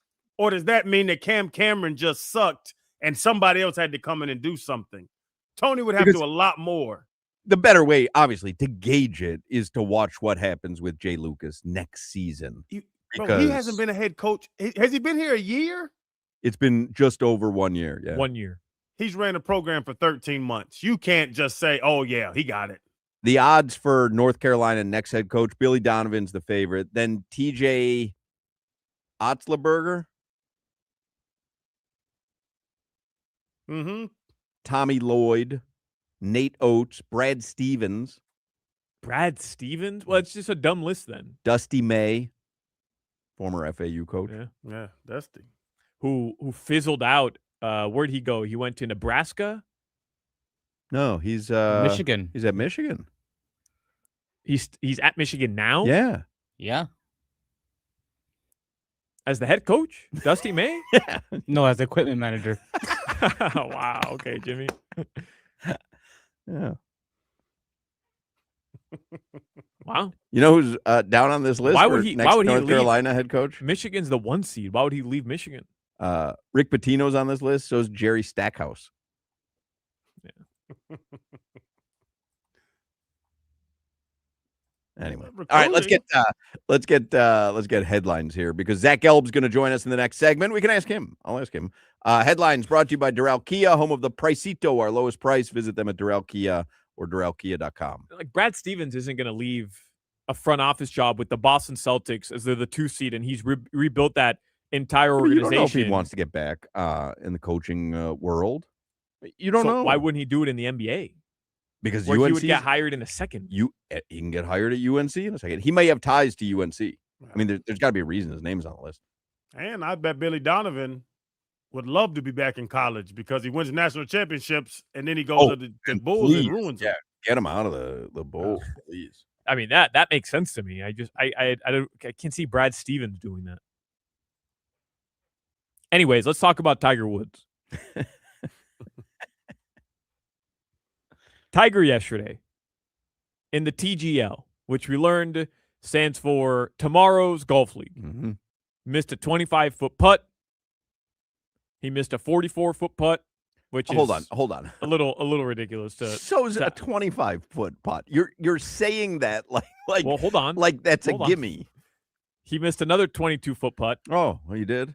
And then he missed a 3-foot putt. Yeah, that one I sent you the video on. Yeah. That was ugly. I saw someone it was one of the TGL announcers who it was just doing as it happened, he wasn't trying to give commentary, and somebody even responded to it. Missed a 44-foot putt. Like, why wouldn't you say left a 44-foot putt 2 feet short, which is a more positive way of saying? And the guy said, sorry, I'm announcing the league. I'm just kind of keeping track as we go. Like, I didn't mean anything by it. But what about the late drive that he left 2 feet off the green? Yeah, he didn't look like a goofball out there. He looked like Tiger Woods swinging the club. Didn't say he looked like a goofball. I was just reporting the facts of Tiger's round. He tried to putt from 44 feet. Did the ball go in or no? What about the 289 that was 2 feet off the green on the drive? You are correct. He did miss the 44-foot putt. You are correct. I also did a little bit of research based on our conversation yesterday. Tiger Woods has played in a Masters tournament since winning the tournament in 2019, and I sent you guys his last appearance in the Masters, which was 2024. Well, I remember that because we were following it very closely. And remember, a lot of people, like the betting on Tiger to make the cut, the betting on Tiger. Remember, he came out, I can't remember if it was Thursday or Friday, and the first couple holes, and it was like, disaster. Wow. No, I thought it was like, wow. And then all of a sudden, by the 12th hole, he couldn't walk. That's what I remember watching it a couple years ago because I know I had bet him, and I can't remember if I bet, hit par, couple under par. I can't remember what I bet, but I remember by late in the round, it looked like his leg was falling off. Wasn't it? I vaguely remember. Wasn't it like he had hit one out the rough? He took the swing and he grabbed his back and started walking different. Yeah. Tiger in that 2024 tournament finished 16 over and a score of 304, which was his highest 72-hole score in his career, which spans 3 decades, according to the Associated Press. So I'm just pointing out. But again, my point is he ended 14 over for the tournament. That tournament, I believe it was 16 over. 16 over. I got to know what your parameters are for not wanting to see him embarrass himself anymore, because it sounded yesterday like your parameters were if he doesn't win, he's embarrassing himself. And the way you were making it sound was that he's going to shoot 30 over par. And I would submit to you, if he ends 10 over par, wasn't it worth watching him play in the Masters? For me, it is. And that's fair. Like I mentioned to you yesterday, I'm cool with you wanting to watch Tiger under any circumstance. I get it. Personally, if he's entering the tournament knowing because I was reading some of the quotes from that tournament. He said after the fact, that was 2024, I'm not unhappy with my performance. And to me, if that's his mindset going into these tournaments, which is like, I just want to finish the 72 holes, then what's the point? Like that's how I'm looking at it. If that's really his goal, I'm getting angry again. I'm getting angry. Then what's the point? Do you want to hear Tiger yesterday? So just say to him, what's the point? Hawk, so he finished, you say 16 over, 4 rounds. Yeah. No, it was 2 rounds. 2 rounds. 72 holes. So no. So he made the cut? I think they just put him through. No, he made the cut? Yeah. Hawk, he got to be. He's lying. Solana's No. If he made the cut, it's even more argument to have him play. Oh, Salana, I don't even remember the names of the guys I looked up yesterday. Some dude, Elke from Australia. Like, you want to watch Tiger over the 70th best golfer in the world. And if he's shooting 16 over in 4 rounds, that's 4 over per round. He's shooting under 80 on a 72 course still at 50 years old, and he's Tiger Woods, Solana. Come on. Crowder, listen to what I just told you. That 16 over, shot a 304, is the highest score he's ever put up. Of the best golfer in the history of time. I understand. So for you, you'd rather see a Masters without Tiger than a Masters with Tiger who makes the cut and is shooting an average of 4 over for the round. Yes. Okay. It's dumb, but that's fine. It's your opinion. He's shooting a 76. I'm 100% convinced that Jimmy fell asleep during this segment because I glanced down at him. You were 100%. No, asleep. I was not. Yes, you were. No, I want to go back and look at the video. No, 100% you were asleep. No, I promise you I was Were you not. resting your eyes? No, I was not. 100% Jimmy was asleep. 100% I was not. 100% Jimmy was sound asleep. I don't mean dozing off. I mean sound asleep. No. Baby sleep. What were we talking about, Jimmy? Post milk sleep. Tiger Woods. All right, and finish up the headlines because I want to get to Gelby. You mean little kitty cat Woods? That's what we're gonna watch. I want to beat your head in with a driver. By the way, I'm rooting for him. I just want you're not getting away with that. I'm rooting for him. I just like you don't participate, Jimmy. You just woke up. You're not part of the set. The greatest athlete maybe of all time just wants to finish a round so he can feel good about himself. But he didn't say that. Like you are completely ignoring what he said yesterday. Okay. If I enter, it's to win. He literally said that yesterday on ESPN. And I used to go out with my friends in college and say, if I can't have sex, then tonight wasn't a successful night. Guess what? I knew I wasn't going to have sex. Tiger knows he's not going to. You think that you should be in the same sentence in anything in life with Tiger Woods? Are you out of your bleeping mind? I swear to God, I will send you home. I will send you home. He's the greatest golfer we've ever seen. I will send you home. If you think going out at night at FIU is comparable to anything Tiger Woods has ever done in his life. I had a higher chance to take home a girl. No, you didn't. At Blackbird in 2014. No, you did not. And Tiger Woods has winning the Masters unless you're in 2026. Like take her home in a bag after you chloroformed her.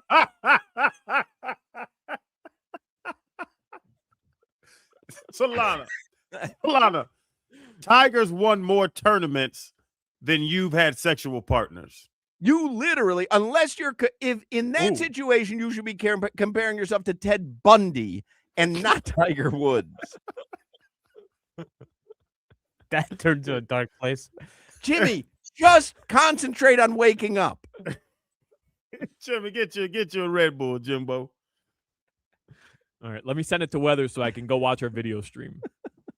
He's 100%. I mean, sleep. Oh my God, Solana, his head Tiger, almost hit the mic. He's 100% asleep. His head almost hit the mic. 100% asleep. Solana, Tiger Woods has won 82 I'm PGA not- Tours. We're not doing. Yeah, and I mean, I don't think you had sex with your fiance 82 times. 82 PGA Tour wins, Solana. You haven't had sex with yourself that many times.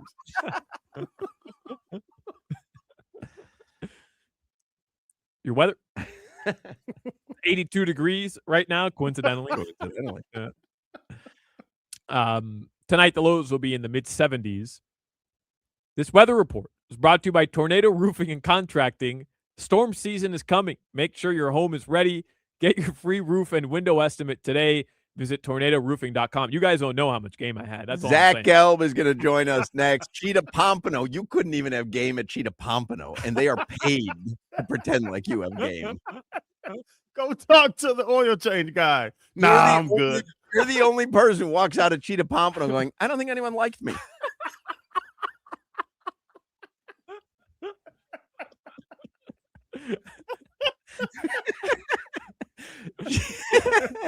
Cheetah Pompano. It's a great spot to watch a game. Cheetah Pompano. You can watch any of the tournament games at Cheetah Pompano or Cheetah Palm Beach. It's slam dunk season, so make your plans to watch the games there. Cheetah Pompano has the amazing complimentary gourmet lunch till 3 p.m. every day. This Saturday is the Rodriguez Charities 7th annual poker tournament at the Seminole Casino, Coconut Creek. You know, it's for all the cheetah aficionados. 100% of the proceeds from the event are donated to local charities. There's a $10,000 in cash prizes. It's a $200 buy-in, and there will be bounties if you knock out certain players like me. Get at my table. It is so easy to knock me out because I am not good at Texas Hold'em. So this Saturday, March 28th, I will be there. Seminole Casino, Coconut Creek. Hope to see everyone there. Every day is a great day at Cheetah Pompano Beach. Make sure you visit Cheetah Palm Beach as well. Get all the details at cheetahsofl.com. You're listening to the Hoch, Crowder, and Solana Show. Tighten your ass up, whale.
Bow, bow, bow, bow. Zack Gelb hosts the Zack Gelb Show on 365 Sports, and he's the studio host for NFL and college basketball on Compass Media Network. He is falling asleep like Jimmy. You can follow him at Zack Gelb. Sorry, guys. GELB. Yeah, Solana went back and looked at the video. Jimmy was absolutely sleeping. Jimmy says he wasn't. He was just tired of the conversation that we were having. Would you like to see Tiger Woods play in the Masters next month? Is the sky blue? Does a fat kid like cake? Right. And you know what? I was actually going to come on here and defend Solana. Not about the Tiger Woods thing.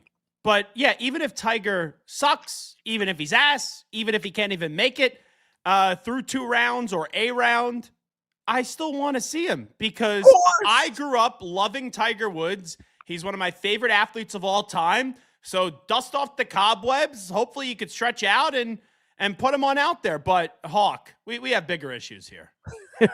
We have big issues. Okay. Ketchup on a freaking cheesesteak. Yeah, I mean that's the way you got to eat it. And also, Jim's is the best cheesesteak. I mean, it's not even up for debate. I thought you were like the Michael Jordan of the food world. Now you're like Darko Milicic. All right, it's a bad job. What's wrong with ketchup, Gelb? If you have an actual, I know people say you put ketchup on a burger. You could put, if you have ketchup on a steak, it's not that good of a steak. You don't need it. You do not need it for a cheesesteak. Ketchup, mayo, mustard. No, get better cheesesteaks.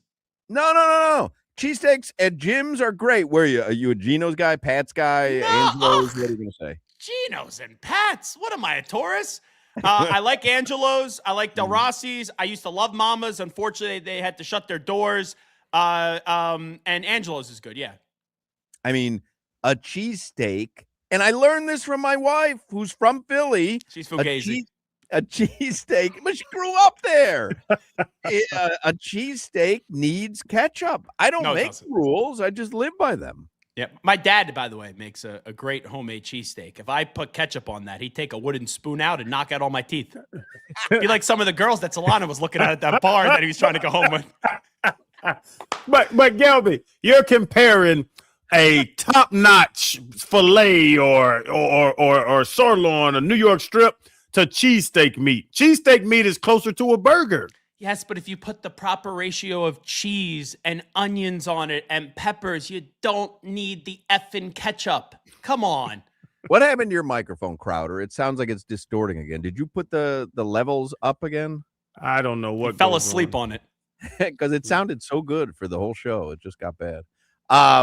Yeah, a cheesesteak has to have ketchup, but I want to go back to the Masters thing here. So Tiger might play in the Masters. Crowder and I, our point was like, there's a finite number of times that you'll ever see him play in a golf tournament again. So even if he's shooting 4 over, 5 over, so what? It's not. Solana's making it sound like he can't drive anymore. I'm not. Oh, he's in bad shape. He's in really bad shape. And I will say this. I was at a meeting last night. No, I didn't watch it. But the one time I was at, one time I got to talk to Tiger Woods. It was when I think it was the PGA Championship was at Bethpage Black. And I remember he made a comment that he wouldn't be the guy like John Daly was riding around with the golf cart. And it is funny now, not that he's using a golf cart, but he is that guy that will limp in and we don't even know if he can make it through 2 rounds. But Yankee said Tiger's not 19-year-old Tiger. He 82. We just looked it up. 82 tour wins. Like Tiger Woods, him at 50%, Gelb, is better than 95% of the people that ever touched a golf club. Sure, yeah, but if you look at winning a tour, I don't even know if he'll make a cut. Like seriously. But he did 2 years ago. He was in worse shape. He was in worse shape 2 years ago. He's been rehabbing for a full year after this last injury, which was the Achilles injury, I think. Gelb, my only point was I understand why everybody wants to see Tiger. I'm not saying I wouldn't like to see Tiger out there. I get that's exactly what you're saying. No. I get the idea of it. But we got our 2019 Tiger at the Masters victory. He hadn't won a major since 2008. He gave it to us. He delivered what we all wanted to see. Sure. Let's appreciate that moment. We do. Well, why can't we appreciate that and also want to see him play? Because if the greatest of all time, why is it an either or? Because if the greatest of all time, Gelb, is now entering tournaments and his main goal is to finish why the do tournament. you keep saying that his goal is to finish the tournament when he said yesterday if he plays, it's to win? Yeah, well, that's bullcrap. But he said it. Why are you deciding why he's entering the tournament? Huck, because he's not going to win the tournament. He's not. And but here's the thing. 2019. Solana's a huge basketball fan. Let's say Michael Jordan's on the Wizards and he's in town and he's going to the Kaseya Center. You're probably going to go see Michael Jordan on the Wizards, not Michael Jordan on the Bulls. You don't really want to see him. You know, he's not that great, but you would go because of who it is. I would still want to see Michael Jordan play on the Wizards, just like I would still like to see this hobbled version of Tiger Woods go tee it up at Augusta. Mike Tyson fight 6 months ago. I just want to see these guys perform. I'm the most ruthless and heartless champion in the world. Nobody can stop me. I'm the best ever. By the way, can I give a compliment out? Sure. Joe Rose. That was a sensational rant about Tua Tagovailoa calling him a bum. I would call him a whiny asshat because, it's Brian Flores' fault. Now it's the coach's fault with the new coach that basically just pat him on the behind for all those years. What a loser, whiny, you-know-what Tua Tagovailoa has come, where he just points the finger and goes, well, it's this person's fault, it's that person's fault. How about take some accountability because you robbed the Dolphins organization? I didn't even see the Joe Rose rant, so I'm not certain. Called Tua a bum. But to this point, I'm not arguing with you because we were talking about it earlier where Tua, I don't think he's media trained, and I just think he's naive to what he's saying. He's almost like a little kid, a child. But if Tua would have got with like a Sean McVay or one of those top coaches, I do think his career would have been different. But everyone slobbered over McDaniel. For 4 years, everyone slobbered over McDaniel. Everyone did. And now all of a sudden McDaniel, and I didn't defend McDaniel. I was leading the charge against McDaniel. Oh, the irony. But now, if he needed better coaching, like he was there with solid coaching. Not great, solid coaching. And the guy can't stay healthy. And then when it doesn't go his way, he looks to blame everybody but himself. You know, in the game up against the Chiefs, it was too cold. Flores I didn't like. Then McDaniel went to his charity event, embraced him as if he was his practical father. Tua said, I got so much love from this coaching staff. And now it was a coaching staff issue. Give me a break. Man, people have turned on Tua. I'm kind of with Crowder, though. I don't think it's intentional. I don't think he's a malicious guy. I think he has no kind of aplomb when it comes to handling what should be simple media questions. Salana, how old are you? 31. 31. Tua's 28. I'm 31 as well. So now we'll just use all those excuses that, Solana and I are just naive and we don't know how to handle like regular people and how to talk to people. No. I'm just saying I don't think it's done maliciously. Okay. I don't think he realizes he's throwing people under the bus when he throws people under the bus. Ah, man. Like some people throw people under the bus because the clip he said yesterday, he goes, I don't want to get political, but you kind of see with the president, that's intentional. He throws people under the bus.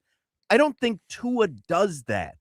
I don't think he realizes by his coy little answers that he's throwing teammates or coaches under the bus. When he's talking, when he's laughing like he did in that clip yesterday, he's going, he knows it.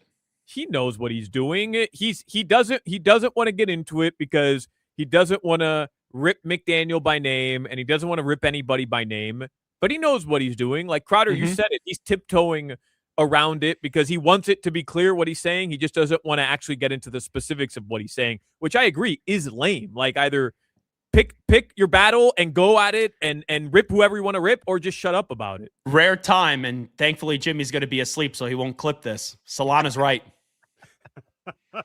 Oh, goodness. I can't get there. I don't even know what he said. I wasn't even paying attention, but I'm sure he wasn't right. I don't think Tua looks at the equal sign. It's something I talk to my kids about, like stuff they tweet and text.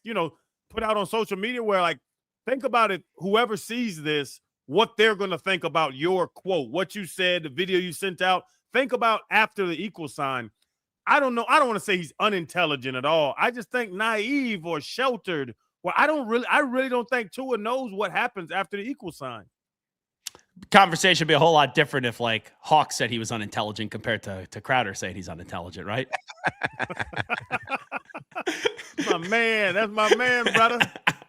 Brother. I have a serious question though for you, Hawk. Yeah.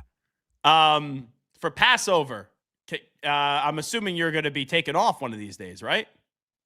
Next Thursday. Sure, yeah. Next Thursday. Why not? Already put it in for us. We're off next Thursday. Beauty. Yeah, well, I just need off April 1st. So if you need me to fill in, just that's a Wednesday. That would work perfect. April 2nd is that Thursday if you need me to fill Consider yourself on the air, buddy. in. Okay, just let me know. I just let you know.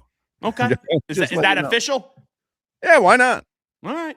Do we take off for Passover though? I normally don't. Yeah, that's why I was surprised because it's not like Yom Kippur. What is Passover?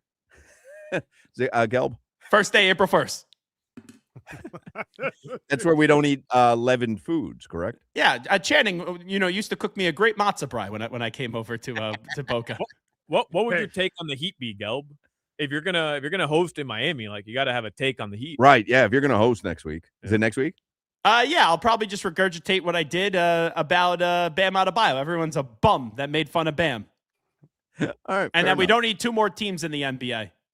Is Victor Wembanyama an unstoppable force in the NBA? He's an alien. I saw him in person, not even play, just right before he was about to get drafted. He walked in the room in a jumpsuit, and I've never seen somebody like that. As long as he stays healthy.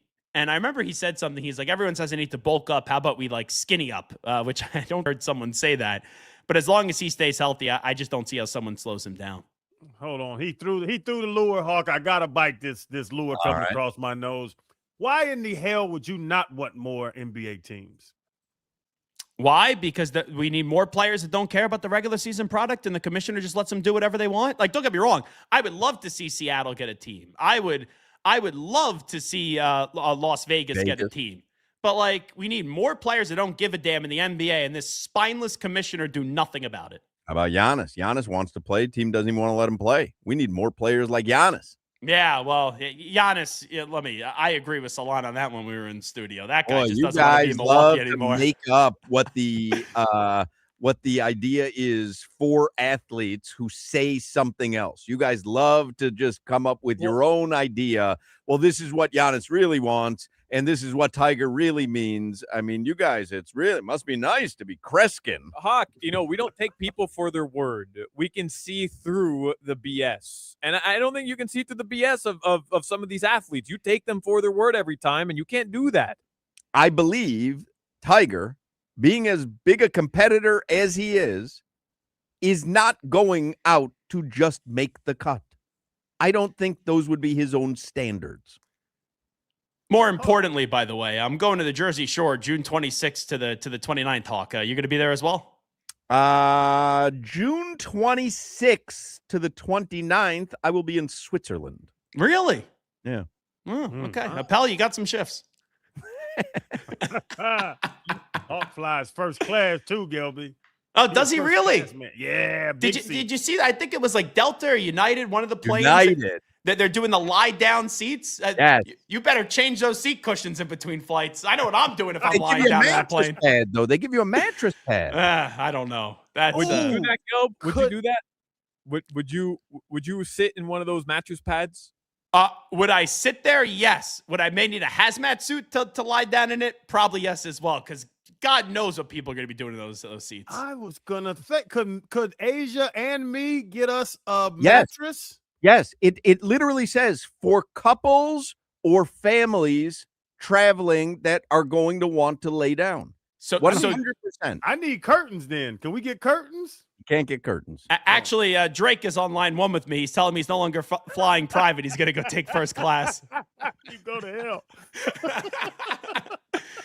And I'm not God's- flying first class to Switzerland, by the way. I'd like to Not? correct the record. No, it's too expensive. Need some ass, fly first class. That's what they're gonna do. The slogan. I'm not flying coach, but I'm not flying first class. Have to clarify. All right, we gotta go. We love you, Gelby. You got it. Send my best to Jay Lucas. Love the job he did this year with the Canes. There Love you go. him. Dear, Zack dear friend. Gelb. Follow him on Twitter, ZACHGELB. 5 o'clock, Funky Buddha Happy Hour is next. This is Hoch, Crowder, and Solana. I have this fantasy, I've had this for years, of becoming obese and bedridden and just watching TV all day and having people bring me food.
believe you started yesterday's 5 o'clock Funky Buddha happy hour with Little Richard, Tutti Frutti. We are moving our way through the decades. Who's this? Kansas? Yes. Kansas. Made it to the 60s? Made it to the 70s. Okay. 70s there. 70s. 5 o'clock hour is the Funky Buddha happy hour, and it's brought to you by our friends at Funky Buddha Brewery. And what's tonight? Wednesday night. What's going on at Funky Buddha on Wednesday night? Anybody recall? Yeah, beer and a burger. Is that Wednesdays? I thought that was Thursday. Wings. Is it wings? Does anybody really know? Magic the Gathering. That's right. Casual Commander. That's at 6:30. The Pokemon Trade Show begins at 6 o'clock. You should tell Fred Taylor. Tell him to head over to Funky Buddha in Oakland Park. Fred Taylor has a 6-figure collection of Pokemon cards. Yeah, tell him to go to Funky Buddha. They got a trade show tonight. We almost fought. You think he'll buy mine? I have some valuable ones. Do you think he'll buy mine? Bro, send them to me. Send me pictures. He'll buy them. He's goofy like that. You're goofy like that. You and Fred will be great friends. You're goofy. No, I'm not buying no good damn children's cards for $20,000. You're not goofy. I'm goofy. I'm not goofy. You're goofy. Oh, goofballs. Goofballs. All right. Anyway, go to Funky Buddha. And even if you're not into Magic the Gathering and Pokemon, you can go there. You sit at the bar. Trust me, none of these goofy Pokemon people are going to bother you at the bar. If they do, just swing on them. They're the Pokemon people. I mean, what are they going to do? They're drinking boxed apple juice. I'm just kidding, by the way. I'm not suggesting violence amongst the Pokemon card traders at Funky Buddha tonight. Go to Funky Buddha, enjoy some beer and food and great times.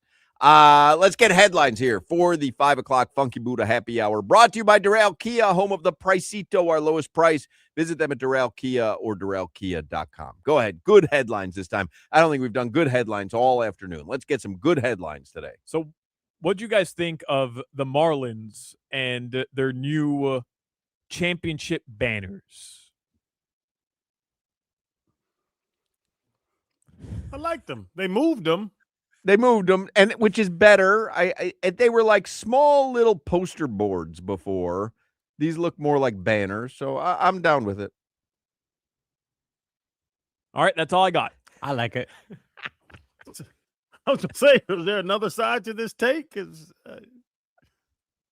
That's all I prepared. I was hoping for a little bit more pushback on either side. That's all I had for the 5 o'clock Funky Buddha happy hour. Let me see if there's any MLB now bets. I do have some pictures. Kyle Seeloff, he's the voice of the Marlins on TV, the TV play-by-play broadcaster. He was out at Lone Depot Park today. They had a bunch of the new food offerings. Oh, I wish we were there. I saw that, man. How do we not get invited? I don't know. We're literally on the food beat. I know. You'd want a guy like me there.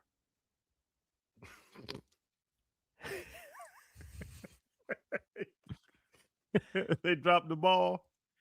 You want a guy like me there. I mean, I don't understand what they're doing. Cafecito espresso martini. Oh, my wife loves espresso martinis. But at a baseball game, though? Espresso martini. Yeah. Solana looks like he's an espresso martini person. I love espresso martinis. Man. They have Aperol Spritz there? Yeah, you can get an Aperol Spritz. Oh, I am in. Yeah. Solana, when you have a baby with your fiance, who's going to carry it?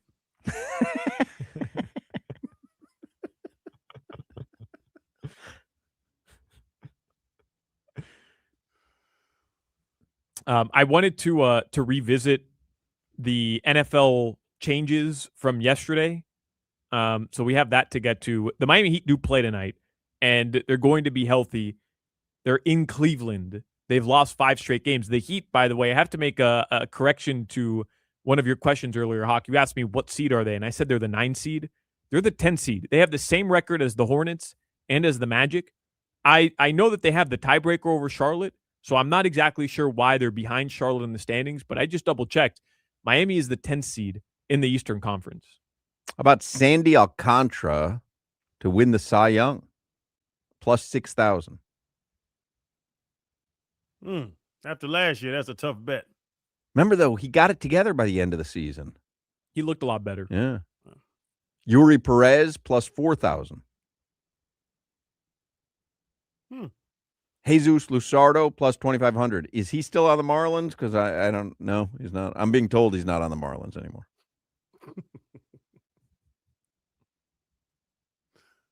Where is he? Not on the Marlins. The Phillies. NL MVP, Shohei Ohtani's minus 145.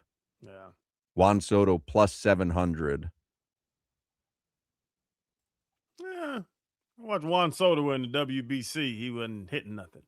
Pete Crow Armstrong, that's my guy, plus 4,000. He wasn't hitting anything either. He was not. I have the Kyle Stowers plus 20,000. NL MVP. Anyone? He's not even playing. He's hurt, right? Right. Well, wait till he gets back, though, man. Yeah.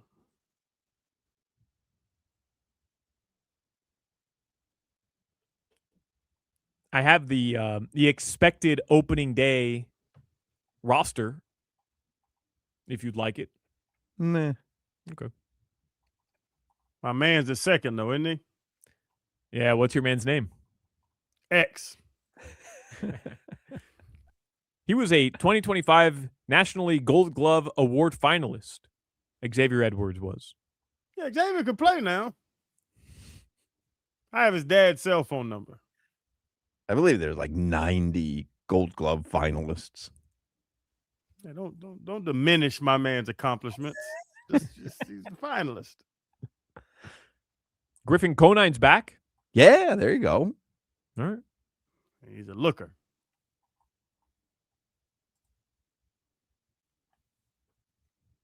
All right, let me get back to some of the. Who's batting leadoff? Emilio Bonifacio?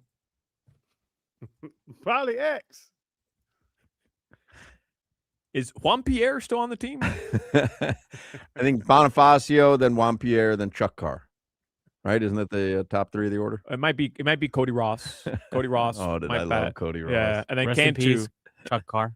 Yeah, Chuck Carr. Oh, did. I thought we lost Cody Ross. No. Oh. Relax. God. It's about to tell Tommy Tighe he's got to do it all by himself today. He lost Cody Ross. Was there a better era in Miami sports than when Dan Uggla and Hanley Ramirez were playing for the Marlins? It was fun. Y'all hate when I tell y'all to hang out with Ugly and Volstead, but y'all give me a hard time. If Dan Uggla and Chris Volstad walked into Crowder's house, I don't think he would recognize. Yeah, there's no chance. No, Volstead is 6'7". Volstead is huge. Now, I don't think they would recognize you in your house. Now, that is a great assessment. You've told the story of hanging out with Dan Uggla and Chris Volstad 1,000 times since I've known you. I can't imagine either one of them has ever mentioned your name, ever in the history of their lives. I was at American Social, and Trocheck and me shared a table, and I guarantee he doesn't know who I am. The Seattle Seahawks will begin the 2026 NFL season. That was announced a few minutes ago. No surprise. Is that a Wednesday night? Did I see that? That there's a Wednesday night game to kick off the season? Yep. September 9th. Wow. In Australia, I believe. I love it, man. Give me football every night of the week. Mm-hmm. I don't like my wife, so give me football. Man, that went downhill fast.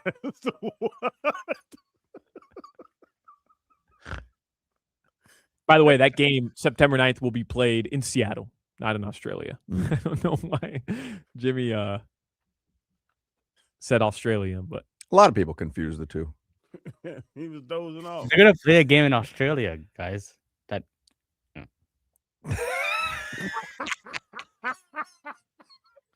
you petered out there at the end. You were making a strong point, but then you'd be you petered out, guys. any point it ends in. If you punctuated it with guys, then you had something there, but you threw in the last.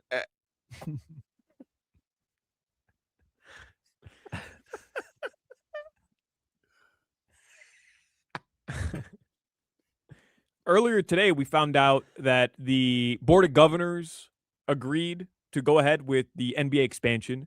But this Adam Silver said today at a news conference, he said today that Vegas and Seattle aren't confirmed. Like, those aren't the two cities that for sure are going to get the new expansion franchises. I guess he has to say that.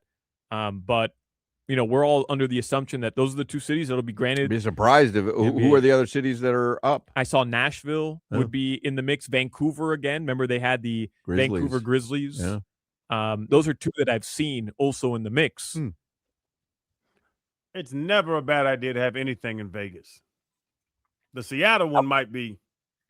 Seattle will work. That was a mistake. Seattle will be gangbusters.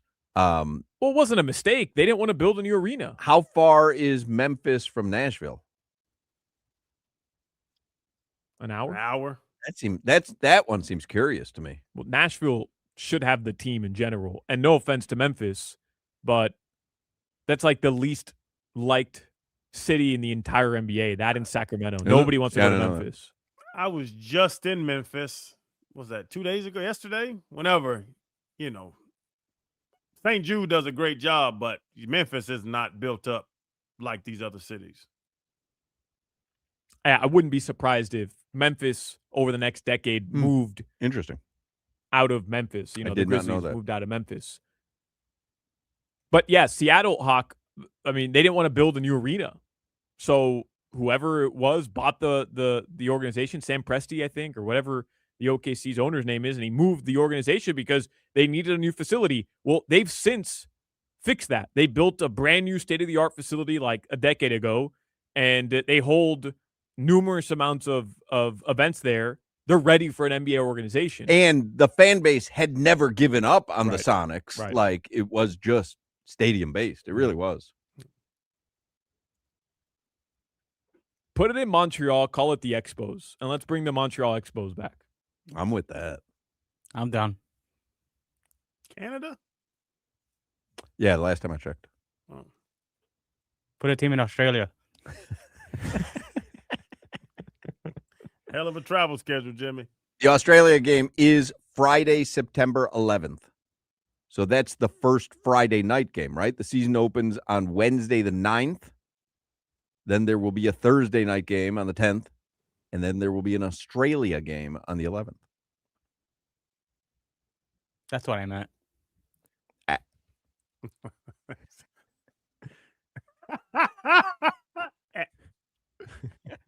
My favorite argument from today. Guys.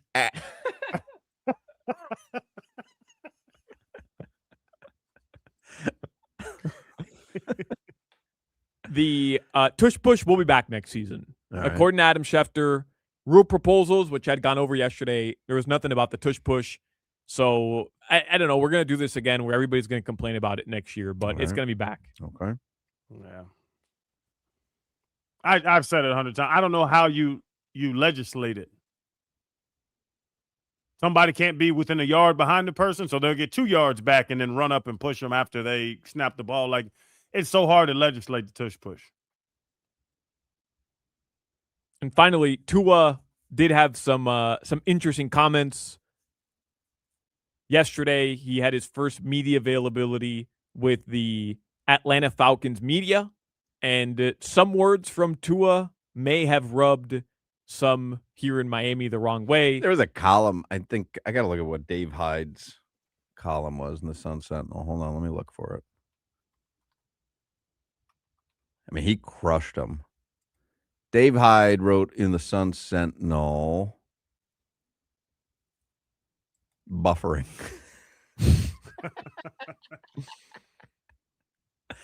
Tua should get on his knees and thank Mike McDaniel and the Dolphins for giving him the dumbest contract they could. Instead, he throws odd jabs at them, and it's not the Dolphins' problem anymore. So he's done with them as well. I found a better word. We use naive. He's not malicious. not confused. He's not unintelligent. I've thrown some words out there about Tua. He's aloof. Aloof. I think that's a good word for him. He just doesn't understand what his words are going to be once he puts them out there. Just aloof. Is interesting because he's been called out on it a number of times, but he doesn't seem to learn that his words will get parsed more than others because he's a quarterback. Legally Blonde. Watch that movie. He just doesn't care. I think. That would be aloof. That would be aloof if he doesn't care. Yeah. Maybe he is aloof, but I think he looks at it like this. I'm that dude. I was drafted top 5, and at every step in Miami, I was wronged. Well, every single step. I think he does feel that way. Yeah. I was wronged. Yeah. And they didn't build the right team around me, and I was wronged, and I deserved my money, and then they still put me out of my ass, even though everything around me was crumbling and they didn't make the right decisions. Now, I'm not saying he's right, but I could see where he feels that way. He could feel that way about Flores' regime, that he was wronged. I could see that. Mike McDaniel dove on a table to give you $250 million. Yeah. So now your performance goes down. He has to bench you because you're terrible. How can you feel wronged by Mike McDaniels? That's the crazy part of it. Because he benched him for Quinn Ewers. Hell, I don't give a damn who was playing. Put Cleo Lemon back in. All right, guys, your weather in South Florida right now, it is 82 degrees. Tonight, the lows, they're going to drop into the mid to upper 60s. That weather report is brought to you by Tornado Roofing and Contracting, replacing roofs, roof repairs, maintenance, and hurricane impact windows and doors. Visit tornadoroofing.com. We can talk about Tua with John Michaels in the next segment because he's in Atlanta, which is where Tua is. Before we get to him, though, I want to tell you about my good friends and the amazing award-winning team at Doral Kia. Whenever you want a low price, you always pay less with your Pricito at Doral Kia. Take advantage of a Pricito now on all your favorite new Kia models like a Sportage, Sorento, Telluride, K5, Soul, and more. Of course, a K4 as well. I didn't even mention K4, but that's what we got our son at Doral Kia. Mitchell, the king of Kias, makes your shopping experience a pleasurable one. I'm telling you, you're in the market for a new Kia. You get to Doral Kia today, just like the Hockmans did. Also, don't miss your chance to save on a pre-owned vehicle. They've got easy financing, fast service, the best value for your money. You always pay less with your Pricito at Doral Kia. You're listening to the Hoch, Crowder, and Solana Show. You guys see new Mozart is dropping soon? He's dead. WQAM, broadcasting live from the Edmore Sawgrass Auto Mall Studios. Edmore Sawgrass Buick GMC's entire inventory is on sale and all backed by Morse. Click EdmoreSawgrassBuickGMC.com to start shopping. GMC, we are professional grade. I'm Bam Adebayo from the Miami Heat. Listen to our games here.